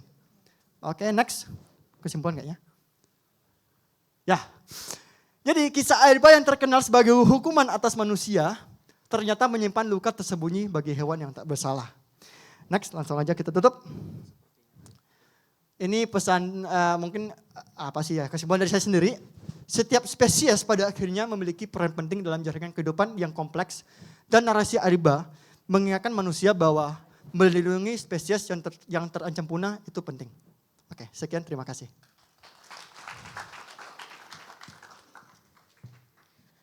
Cek. Boleh kasih tepuk tangan sekali lagi untuk Ko Efrem. Terima kasih Kak Efrem atas pemaparan yang sangat-sangat baik. Kita buka sesi tanya jawab. Teman-teman boleh tanya dan jawab, nanti akan dijawab langsung oleh narasumber kita. Mungkin tadi ada yang belum jelas atau seperti apa, boleh ditanya teman-teman. Raise your hand. Bagus. Wow, banyak nih. Oke, 1, 2, Wih, 3, wih, 4, 5. wih. 5 ya, berarti mulai dari sana dulu boleh Dari kali siapa Kak tadi? Sharon. Biar langsung sederet gitu. Saya ambil ayat dulu ya, saya haus. Mau. Oke, shalom. Shalom Kak. Shalom. Ini berhubung, ini presentasinya sudah baik sih, cuma kayaknya Kakak belum memberi solusi tentang bagaimana cara menginterpretasikan antara hubungan manusia dengan alam. Coba itu aja sih Kak pertanyaan saya. Jadi yang Terima kamu kasih, tanya, ya apa yang harus kita lakukan setelah ini gitu ya.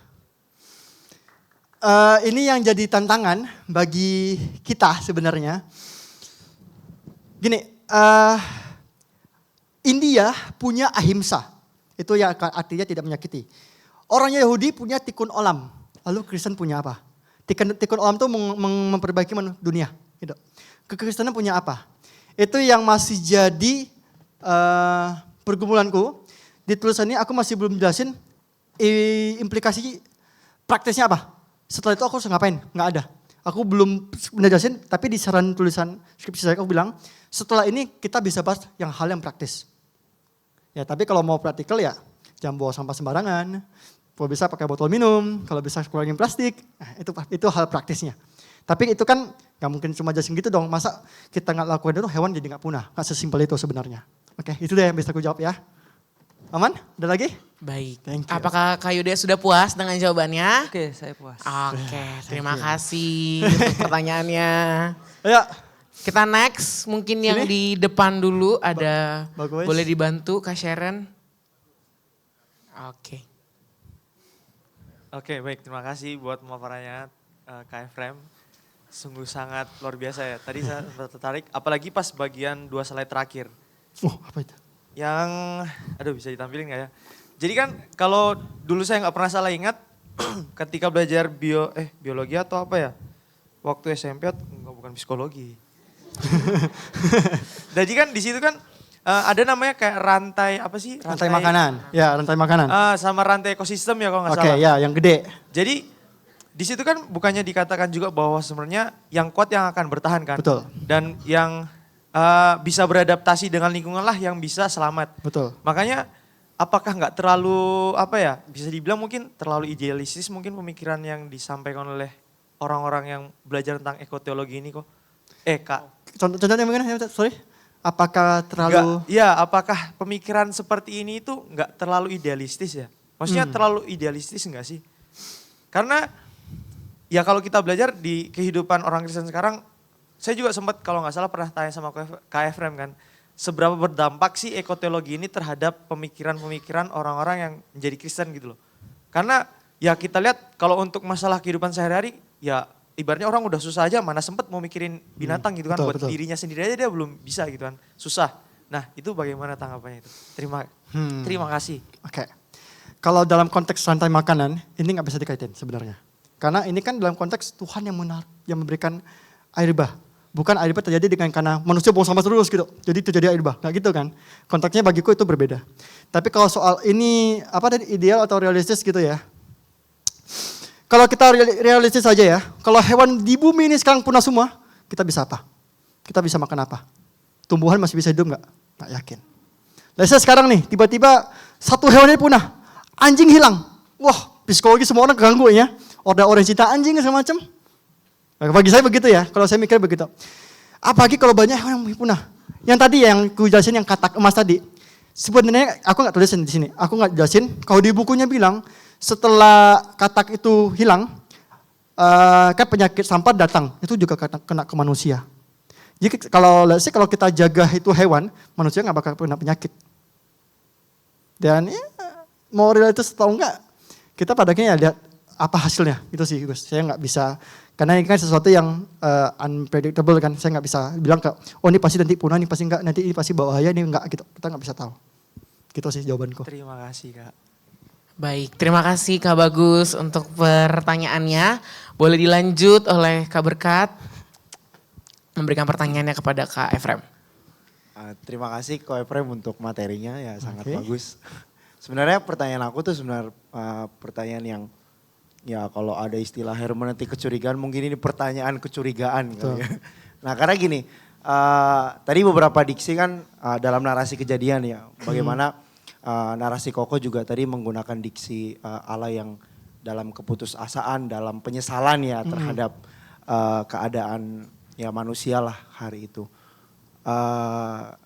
Di sisi lain aku berpikir kalau ya ini menarik jauh mungkin, tapi gini, kita tahu bahwa Allah dalam segala perkara mendatangkan kebaikan gitu. Nah apakah dalam konteks air bahari itu, peristiwa air bahari itu, apakah kita bisa menilai atau melihat itu sebagai, bukan gini kok, jadi kayak apakah dalam hal ini kita bisa memaknai bahwa Allah itu bersalah dalam hal ini loh. Ya karena kan gini kan, ini kan skenario Allah gitu. Betul. Nuh kan hanya sebagai apa ya, ya lu nurut-nurut aja apa yang gue perintahkan kan gitu loh. Gimana menurut Koko itu aja sih? Oke. Aku perlu jelasin tentang kitab Kejadian dulu ya penulisannya. Yang ku pahami ya, ini kan ada Koko dosen PL ya. Kejadian ditulis oleh Musa. Tuh, aku pahami begini. Kenapa Musa tulis kitab Kejadian? Yang ku pahami tujuannya adalah untuk membedakan mana umat Israel, mana umat Mesir, mana yang agama Israel bisa bilang nggak sih? Agama Israel atau yang bukan agama Israel. Musa tulis kitab ini untuk membedakan. Dan yang ku baca di survei atau apapun gitu, aku lupa bukunya. Dia tuh bilang kalau kitab Kejadian kita berapa persen yang ditaruh, kita tuh kita tuh apa sih namanya? Kita tuh ambil, kalau bahasa sekarang kita citasi dari kitab-kitab lain gitu loh. Kita ambil bahan-bahan yang kita jadikan itu kisah kita. Itu berkat. Dan aku mau bilang kitab Kejadian ini mitos, mau bilang ini fakta, dua-duanya nggak bisa aku nggak bisa bilang mana mitos, mana fakta gitu loh. Karena pada saat itu, cara belajar mereka kan, mereka belajar dengan cara, aku belajar dari cerita. Nggak kayak sekarang, aku bukti nih, kisah Aib itu benar ada dari bukti kalau batu ini berumur bla bla bla gitu. Pada saat kan cara belajar nggak gitu. Mereka belajar dari cerita. Dan cerita kan sesuatu yang nggak bisa bilang kayak itu benar ada, itu benar enggak gitu. Jadi kalau gimana bilangnya ya?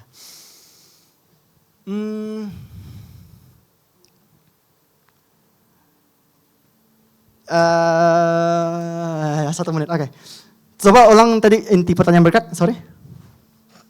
Jadi aku ngelihatnya tuh kan kalau kita mau tarik jauh ya, kalau firman Tuhan bilang kalau Allah mendatangkan kebaikan dalam segala perkara. Kalau dalam konteks hari itu, apakah kita bisa menanggapi bahwa apa yang Allah perbuat itu adalah suatu kesalahan gitu?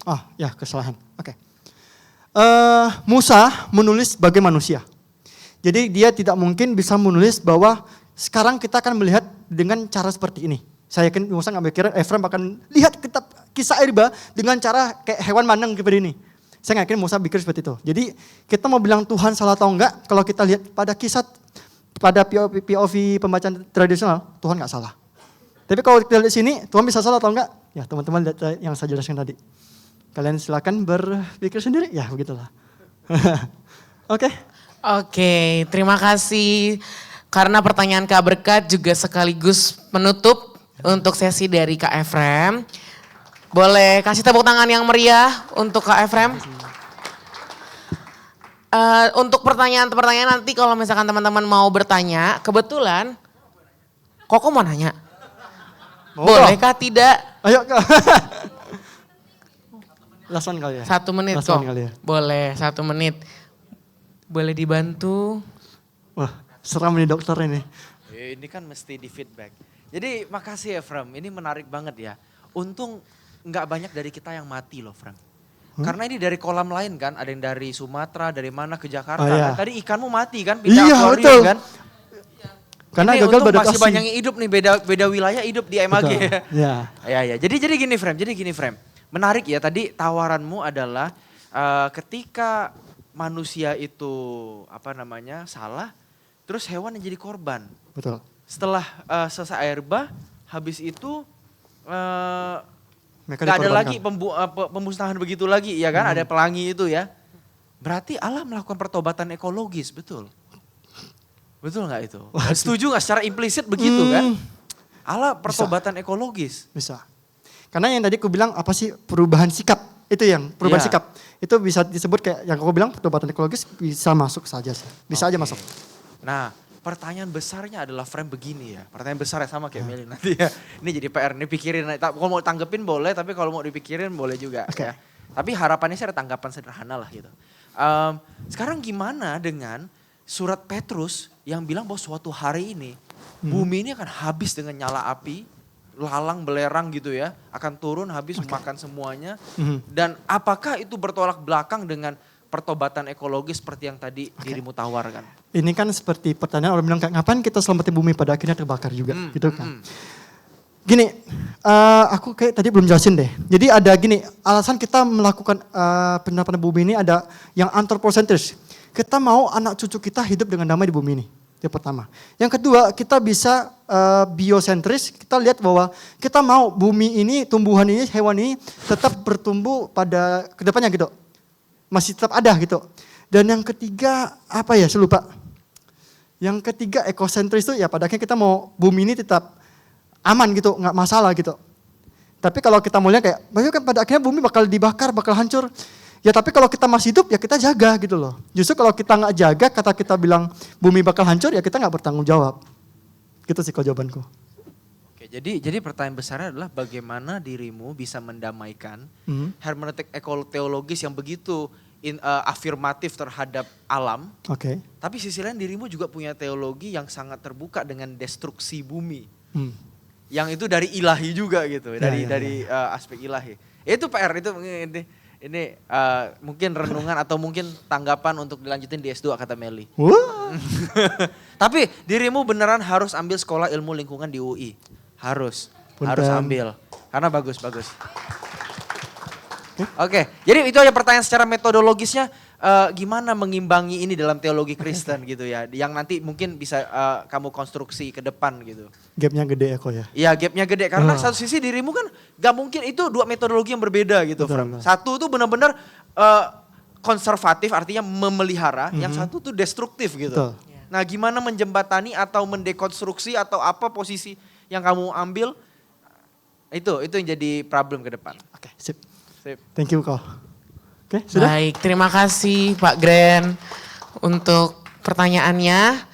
Baik, kita akan masuk ke dalam sesi yang terakhir, narasumber kita yang terakhir, yaitu Kak Yuli Musa yang akan memaparkan materinya pada sore hari ini. Kepada Kak Yuli Musa, dipersilakan dengan hormat untuk maju ke depan. Sekali lagi boleh berikan tepuk tangan yang meriah untuk narasumber kita kali ini.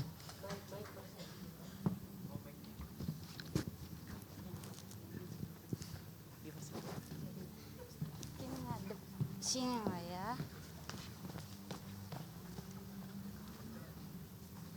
Bisa. Sini. Sorry. Saya ngadep sini. Saya ngadepnya sini ya, supaya saya bisa lihat. Koko bisa lihat. Kakak-kakak tingkat ya. Oke. Saya perlu perkenalkan diri nggak sih? Mungkin saya agak asing ya. Oke, saya agak asing dan ini pertama kali saya berdiri di sini.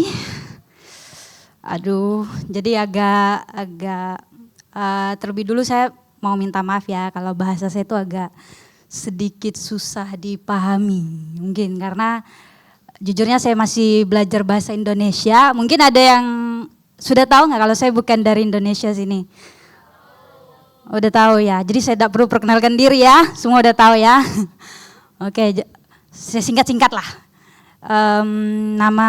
Nama penuh saya itu Juliana Muat Arpa, tapi saya itu lebih dikenal Yuli Musa, ya Yuli Musa. Jadi dalam penelitian ini saya mengangkat judul tentang kajian teologis membangun konsep gereja inklusi sebagai upaya penerimaan diri penyandang disabilitas fisik pralahir ditinjau dari Injil Yohanes 9 ayat 1 hingga 3. Nah, saya cerita sedikit ya, kenapa saya mengangkat judul ini. Jadi ada mahasiswa tingkat akhir nggak sini yang sedang menyiapkan proposal? Ada? Nggak ada ya? Oke, gak ada. Jadi sebenarnya judul ini tuh berangkat dari pengalaman pribadi ya. Pengalaman pribadi dan itu dari dukungan Koko Grand juga sendiri. Kalau baiknya kalau penelitian itu kita bisa mengalami sendiri. Jadi apa yang kalian suka untuk kalian teliti, mending itu yang kalian angkat. Jadi pas mau buat itu enggak sulit-sulit amat lah gitu. Walaupun sebenarnya sulit juga sih sebenarnya ya. Jadi oke, jadi saya tidak banyak membahas di bab 2 dan memang dalam slide saya itu tidak ada bab 2, tapi saya singkatkan di sini ya tentang judul saya mengenai konsep gereja inklusi dan disabilitas fisik pralahir. Nah, jadi ada 2 hal yang saya tekankan di sini ya tentang konsep. Jadi judul saya itu lebih ke konsep. Konsep itu kan pandangan ya, pemikiran, pola pikir kita tentang gereja inklusi. Jadi saya mau nanya dulu, gereja inklusi itu asing gak sih dari kalian semua? Asing gak? Pernah dengar enggak kata inklusi?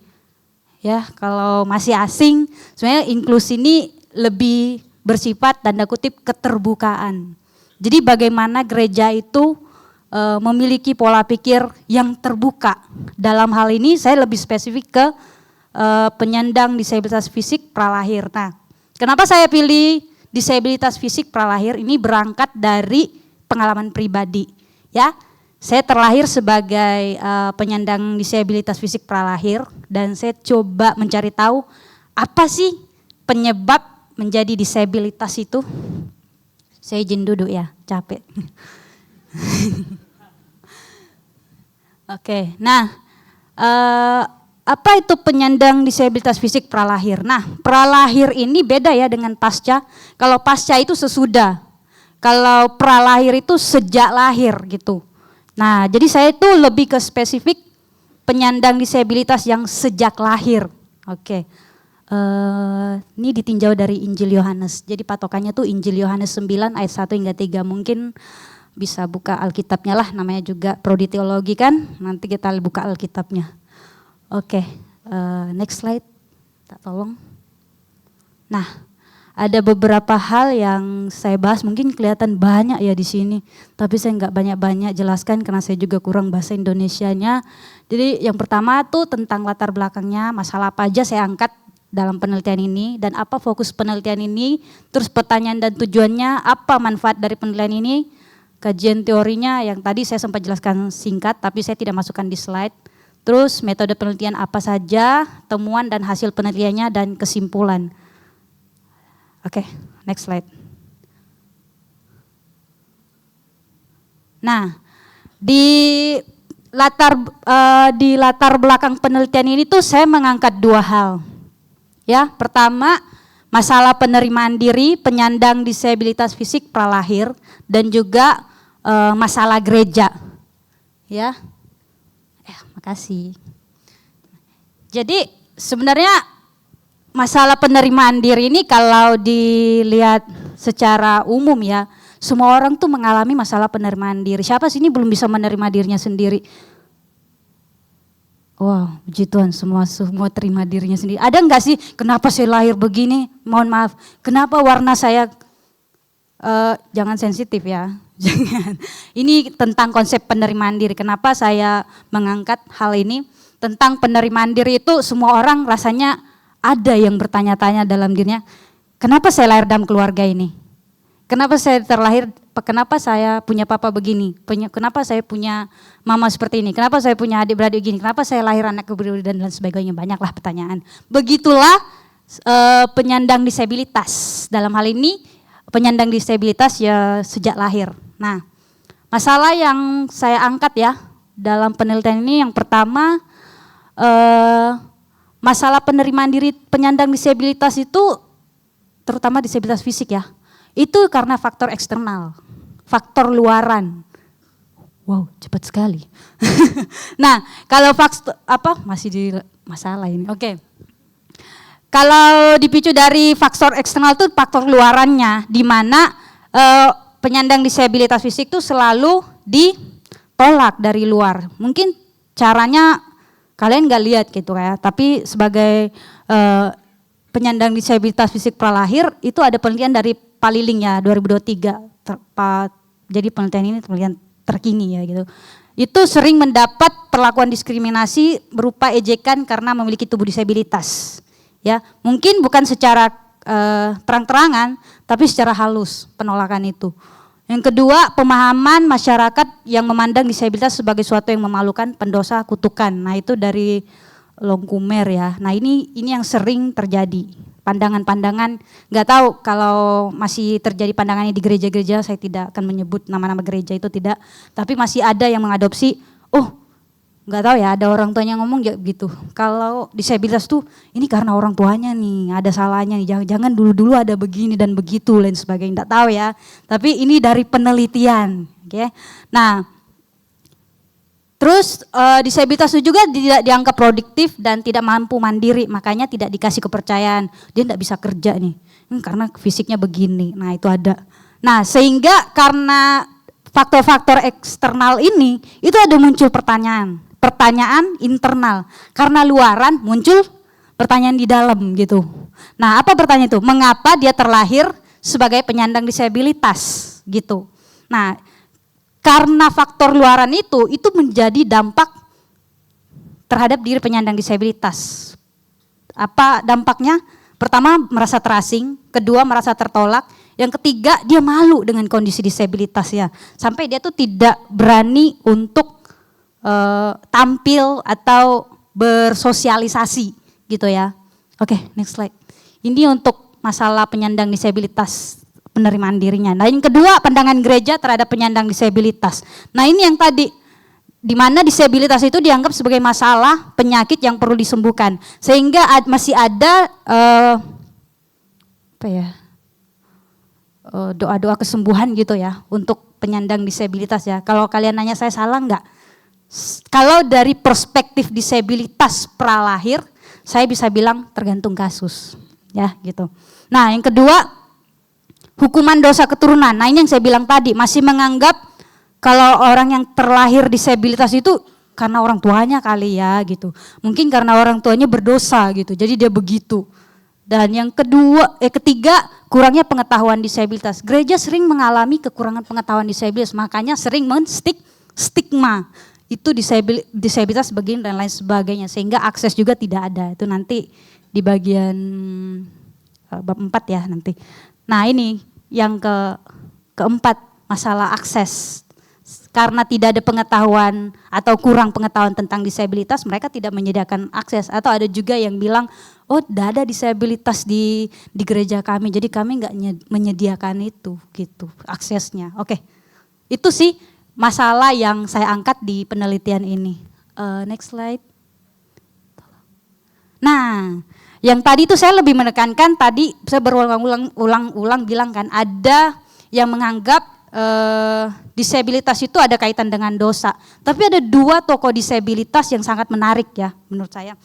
Di mana Nancy Island, saya nggak tahu, yang lain tahu nggak tokoh ini? Peneliti sebelumnya, dia seorang profesor teologi, di mana dia terlahir sebagai disabilitas juga. Jadi dia bilang ketidakadilan terhadap penyandang disabilitas itu tentu adalah dosa, akan tetapi tubuh dengan disabilitas bukanlah sesuatu akibat dari dosa. Nah ini seorang teolog ya. Next slide lagi. Nah ini ada lagi satu dari Amy Kenny. Amy Kenny kalau nggak salah kemarin KWNI ada membahas bukunya ya, membedah buku Amy Kenny, dan jujurnya saya sangat suka buku ini, favorit juga, 5 menit. Nah jadi dia bilang si Amy Kenny ini dia mengkritik kalau ketidakadilan gereja yang menghubungkan disabilitas adalah akibat dari dosa. Dia mengatakan begini, semua manusia ini terlibat dalam kejatuhan dosa, betul? Semua manusia jatuh ke dalam dosa ya kan? Betul gak sih? Oke, kayak ragu-ragu. Nah, pakaian juga merupakan hasil dari kejatuhan manusia ke dalam dosa. Tetapi tidak ada orang yang mempermalukan pokok pakaian. Ingat enggak, waktu Adam dan Hawa jatuh ke dalam dosa, mereka baru menyadari mereka telanjang ya kan. Terus apa yang mereka buat? Bersembunyi. Dan Tuhan Allah tuh membuatkan mereka pakaian. Tapi mereka nggak bilang, makanya Emiken itu bilang. Tapi enggak ada orang bilang kalau ada toko pakaian ini gara-gara manusia jatuh dalam dosa. Nah ini yang menarik perhatian saya tentang Emiken ya, tentang disabilitas. Jadi kalau ada orang yang menganggap disabilitas itu sesuatu yang memalukan, berarti pakaian itu memalukan dong, menurutnya begitu. Oke, lanjut.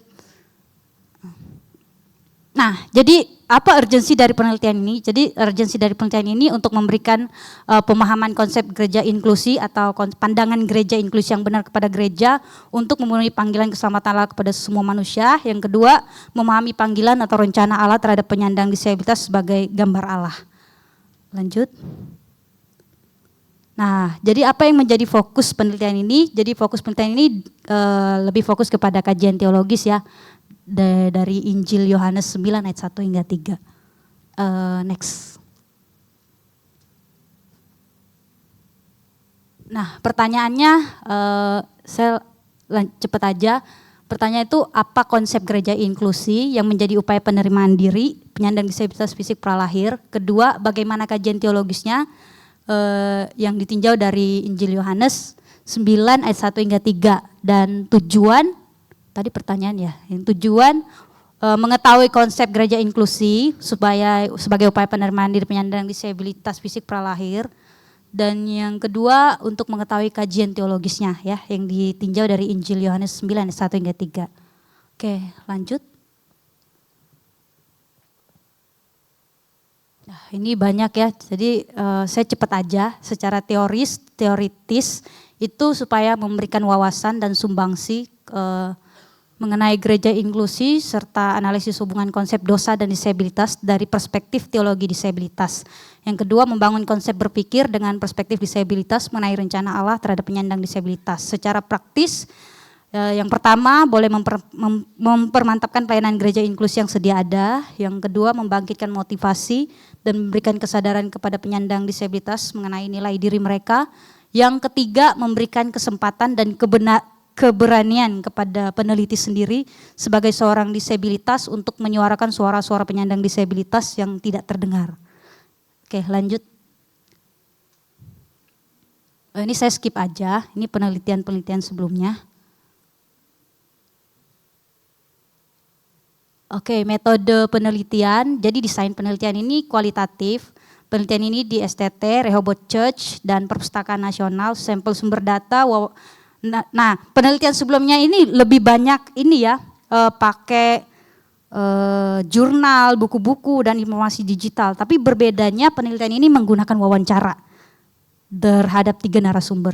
Ya, jadi instrumen penelitian itu peneliti sendiri, teknik pengumpulan data, pertama studi pustaka melalui dokumen tertulis, buku, jurnal, informasi digital, dan yang kedua tadi yang saya sebutkan ada wawancara narasumber. Nah, teknik analisis data bagaimana? Pertama, peneliti melakukan library research. Kedua, melakukan wawancara terhadap narasumber ya sebenarnya. Yang ketiga, melakukan analisis teks Yohanes 9 ayat 1 hingga 3.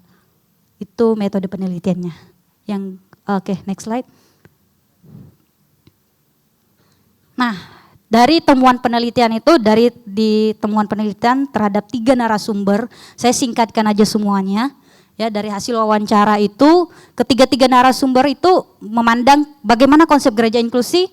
Yang pertama mereka bilang pentingnya penyediaan akses, pentingnya partisipasi penyandang disabilitas di dalam gereja, pentingnya kontrol gereja, dan pentingnya manfaat kepada penyandang disabilitas maksudnya ya. Yang kedua tentang penerimaan penyandang disabilitas. Dari hasil wawancara ketiga-tiga narasumber mengatakan memang disabilitas itu cenderung masih dipengaruhi oleh faktor eksternal ya. Dan dosa dan disabilitas ditemukan juga kalau ketiga-tiga narasumber itu mengatakan dosa dan disabilitas itu adalah hal yang berbeda. Dan dosa dan disabilitas tidak ada hubungannya sama sekali ya. Ini jawaban dari narasumber. Dan pertanyaan terakhir itu dari hasil wawancara, saya bertanya tentang kaitan Injil Yohanes dan gereja inklusi, ada kaitan enggak?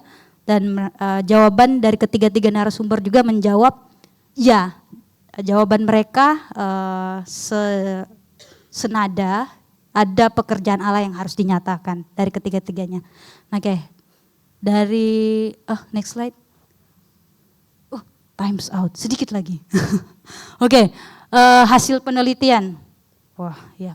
Hasil penelitian ya. Jadi saya tidak bagi poin panjang karena saya ambil intinya aja. Eklesiologi yang inklusif berdasarkan Injil Yohanes 9 ayat 1 hingga 3. Jadi bagaimana gereja inklusif itu ditinjau dari Injil Yohanes, saya ambil 3 poin. Yang pertama, gereja yang mengalami transformasi atau kelahiran baru. Nah, kalau kita lihat mungkin semuanya bisa buka Injil Yohanes ya. Mungkin bisa sebentar. Injil Yohanes 9 ayat 1 hingga 3 itu berbicara tentang orang yang buta yang sejak lahir dan juga Yesus. Kalau kita lihat ayat pertama itu sampai ayat 3, intinya di situ kan pertanyaan para muridnya ya, para murid Yesus dan dijawab oleh Yesus. Pertanyaannya itu mungkin kita bisa buka ya, sorry sebentar aja. Mungkin ada yang bisa just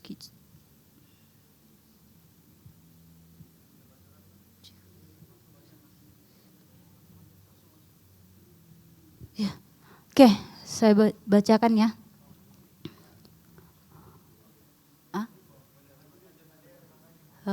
Oke.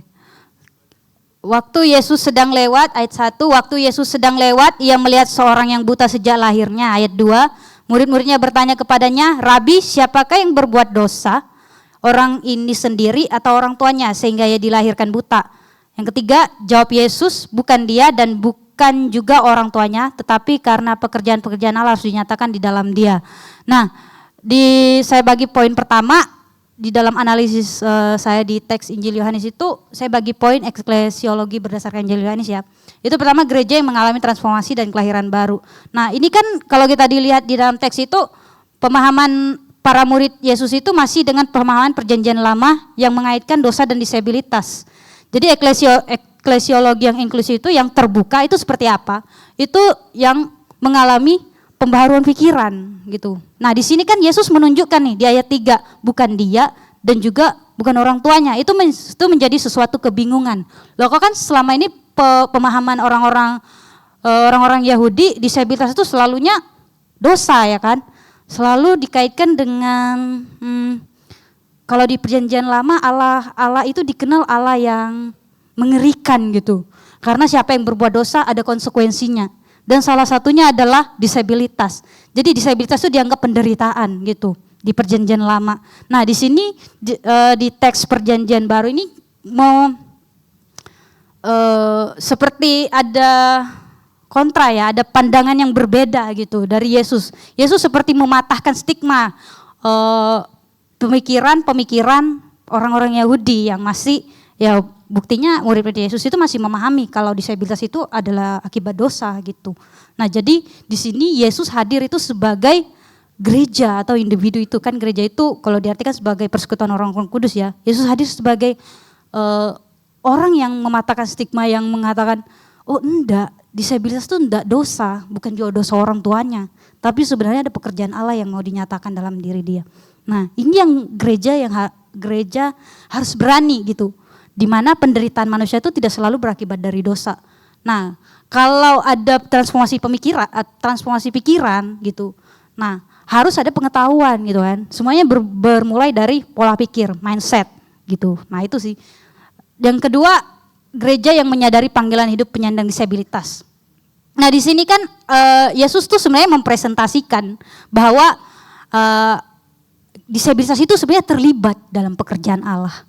Nah, ini menunjukkan berbeda dengan perjanjian lama. Kalau disabilitas itu sampai nggak bisa masuk ini loh, ruang times out, ruang Maha Kudus, ya kan? Maaf, ruang Maha Kudus. Jadi, tapi di sini Yesus menunjukkan disabilitas terlibat dalam pekerjaan Allah. Nah, itu yang ketiga, gereja menyatakan kasih Allah dengan merangkul kelemahan dalam kasih Kristus. Di mana Injil Yohanes pasal 9 ayat 3 ini mempresentasikan Yesus itu menggenapi kasih Allah.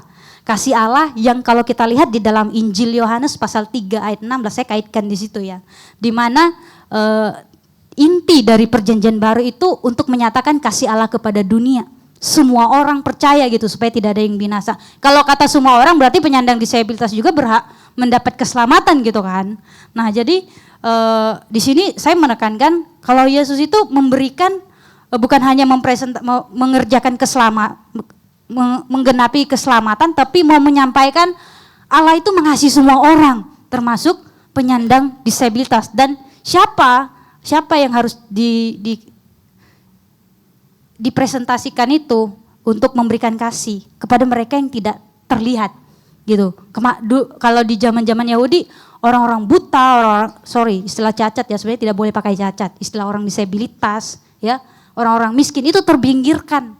Tetapi Yesus hadir merangkul semua yang tidak terpandang itu, yang terpinggirkan itu. Nah itulah inti kasih Allah sebenarnya yang saya mau menyampaikan dalam tulisan ini sih.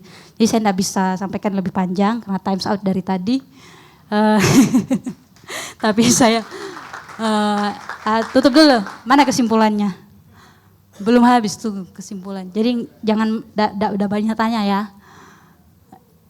Oke, jadi hasil pembahasan ini saya rangkum aja dari 3 hal tadi, di mana gereja itu harus bersedia mengalami transformasi pemikiran. Yang kedua, gereja harus memahami semua panggilan orang percaya. Dan yang keempat, bagaimana gereja itu hadir untuk merangkul kasih semua orang. Nah, itu kesimpulan yang saya dapat tarik. Jadi penutupnya, ayo penutup yuk. Next slide.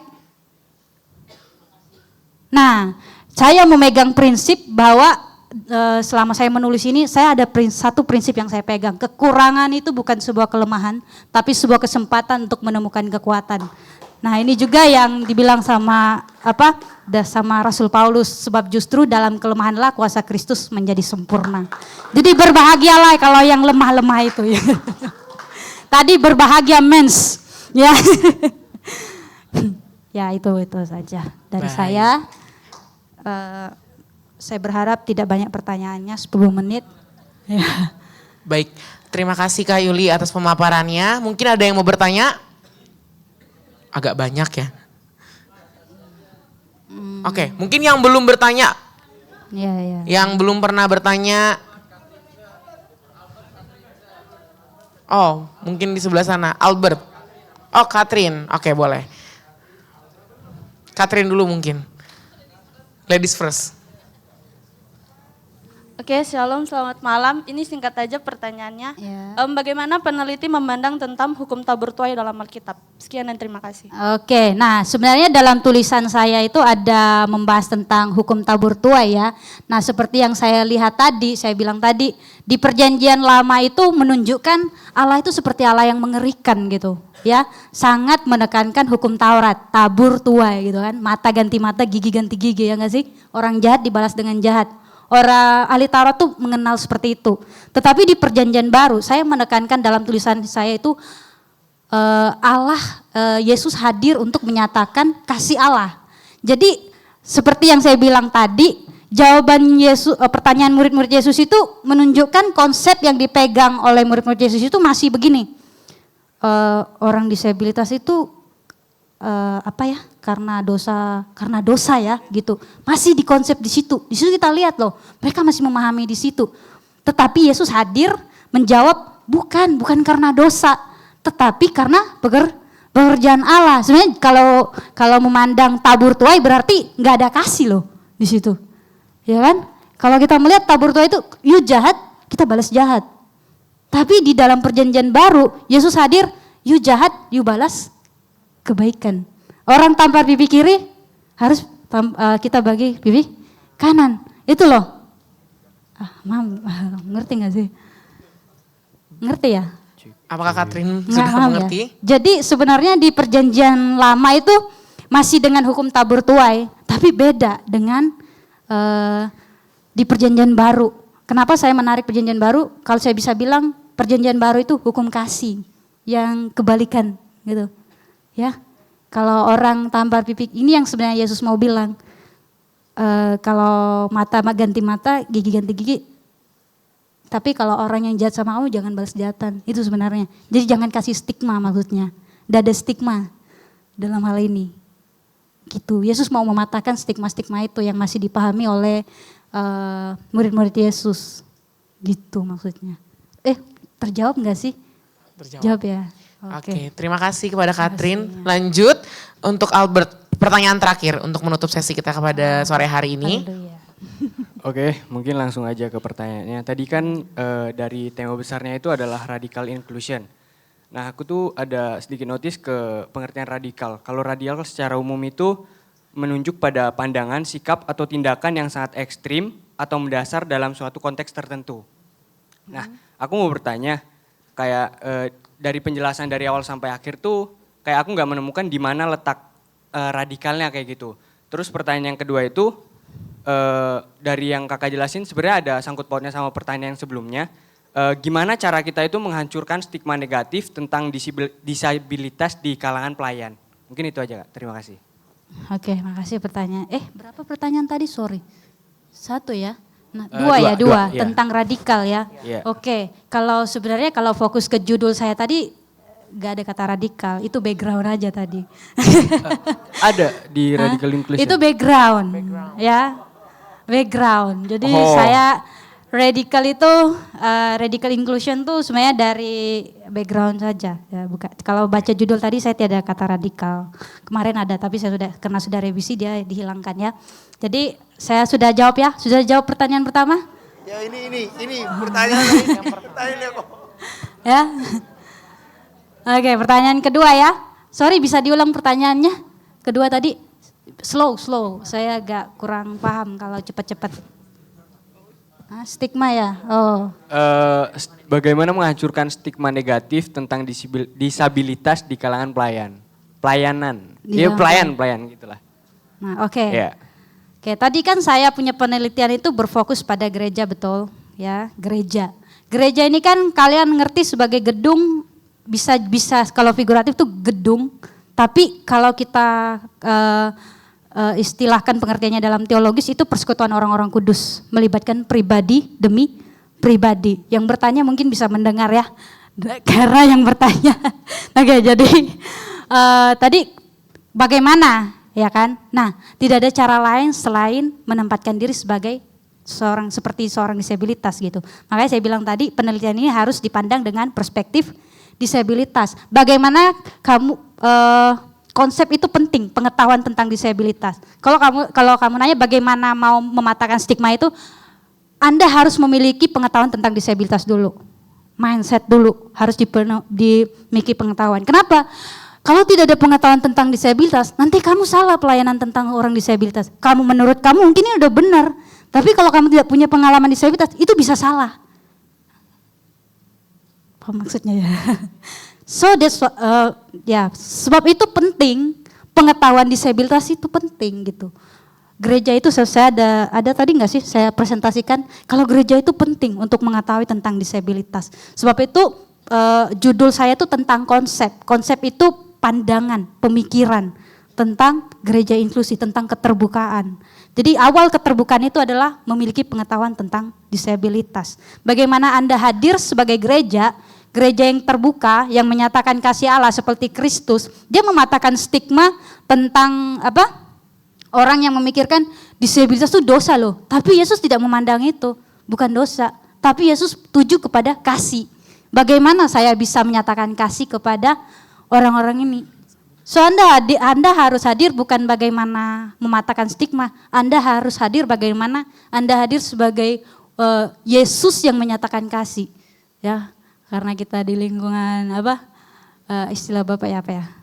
Kalau Yesus hadir, kalau Yesus ada hari ini saya itu seperti Yesus gitu. Maksudnya bukan saya yang Yesus. Memiliki gambaran Kristus gitu loh. Jadi penekanan saya kan di perjanjian baru ini kasih Allah gitu loh, gitu. Kasih bagaimana Injil Yohanes tuh menyatakan kasih Allah kepada semua orang. Jadi tapi dalam tanda petik penyandang disabilitas. So bagaimana mau mematahkan stigma itu dimulai dari diri Anda sendiri. Tidak harus Anda menjadi seorang disabilitas. Tapi Anda harus memandang semua orang itu dengan dengan kacamata kasih Kristus. baru Anda bisa mematahkan stigma itu. Dan dimulai dari diri Anda sendiri. Sekian. Baik. Terima kasih. Dan ya Pak, itu pasti tantangan ya, tantangan yang paling berat gitu sih menurut saya. Baik, sekali lagi tepuk tangan untuk Kak Yuli Musa. Terima kasih juga kepada Albert dan juga Catherine yang memberikan pertanyaan karena ini juga menjadi penutupan acara kita pada malam hari ini. Boleh kasih tepuk tangan yang meriah? Kemudian saya undang dengan hormat kepada Kaprodi kita tercinta Bapak Grenikson untuk memberikan sertifikat.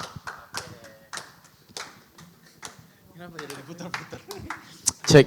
Oke, kita kasih tepuk tangan dulu buat ketiga presenter kita. Yuli selamat ya karena waktunya habis ya. Kalau tapi enggak, mereka bertiga adalah presenter yang baik teman-teman. Dan ini adalah hasil skripsi mereka yang baru saja diuji kemarin di bulan Juli. Gitu ya, diuji di bulan Juli lalu. Dan kenapa harus dibagikan ke kalian, ke kita semua hari ini. Jadi bukan hanya kalian teman-teman, tapi juga saya. Saya juga belajar dari penelitian mereka. Kenapa mesti belajar, mesti dengar? Karena kita di program ya, kalau teman-teman ambil sarjana gitu ya. Itu di program buat sering untuk kayak begini-gini nih. In touch sama yang namanya pemikiran-pemikiran baru gitu. Jangan hanya puas dengan pemikiran lama, tapi juga mesti in touch atau dekat dengan pemikiran yang baru. Nah caranya gimana? Ya dengar penelitian orang. Udah kita kalau nggak neliti ya kita dengerin punya orang, kan itu paling gampang buat belajar gitu ya. Kita nggak turun ke lapangan tapi ada orang yang turun ke lapangan ya kita dengerin aja.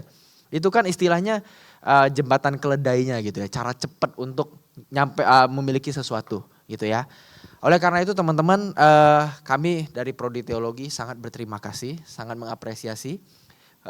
Terpilihnya mereka ini ada dua kriteria, karena dua kriteria. Yang pertama udah pasti kualitas skripsinya bagus.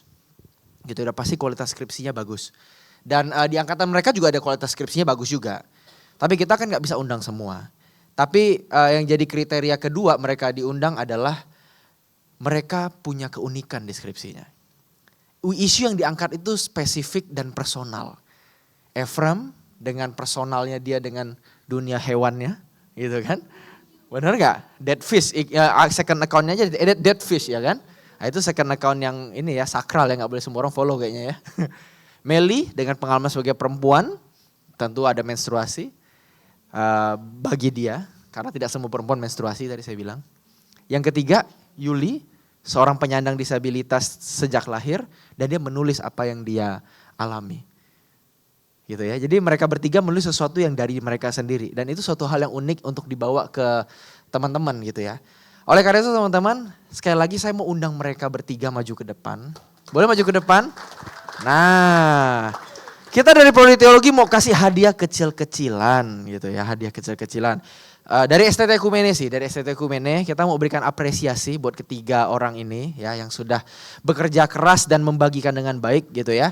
Apa yang sudah mereka peroleh ketika proses penelitian. Dan teman-teman nanti akan giliran ya, yang semester 1 memang masih lama, semester 5 udah deket tapi ya. Ingat, kerajaan Allah sudah dekat semester 5 ya. Bertobatlah ya, pertobatan ekologis. Oke, saya undang Kak Weni, nah boleh ke depan kasih ininya, saya yang kasih.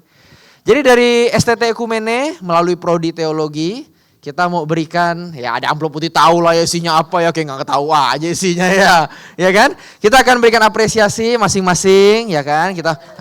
Thank you Ephraim, Meli dan juga Yuli. Nah kita foto dulu dong. Sebagai bukti udah diserahkan nih jangan bilang nanti kita makan duitnya ya. Foto dulu. Mana tim fotonya? Tim fotonya. Oh backgroundnya iya backgroundnya. Backgroundnya Radical Inclusion, salah ya. Oke tunggu bentar, backgroundnya lagi di setting. Oke. Dan selain selain uang pembinaan, bahasa ini ya olahraga ya. Nanti juga ada sertifikat yang dibagi ke mereka tapi versinya online ya. Oke, ada? Oh ini dia ya, langsung sertifikat dikasih lihat nih. Langsung aja kasih lihat sertifikatnya boleh. Atau yang ini dulu, yang amplifikasinya dulu nih, yang bawah nih. Kak Elsa boleh, yang amplifikasinya dulu. Background yang, wah ini langsung. Tapi ini buat Ephraim ini. Oke. Wah ngeri banget. Yang amplifikasi dulu boleh nggak yang judul seminar itu? Nanti baru KL. Nah ini dia ya. Kita foto dulu ya. Oke.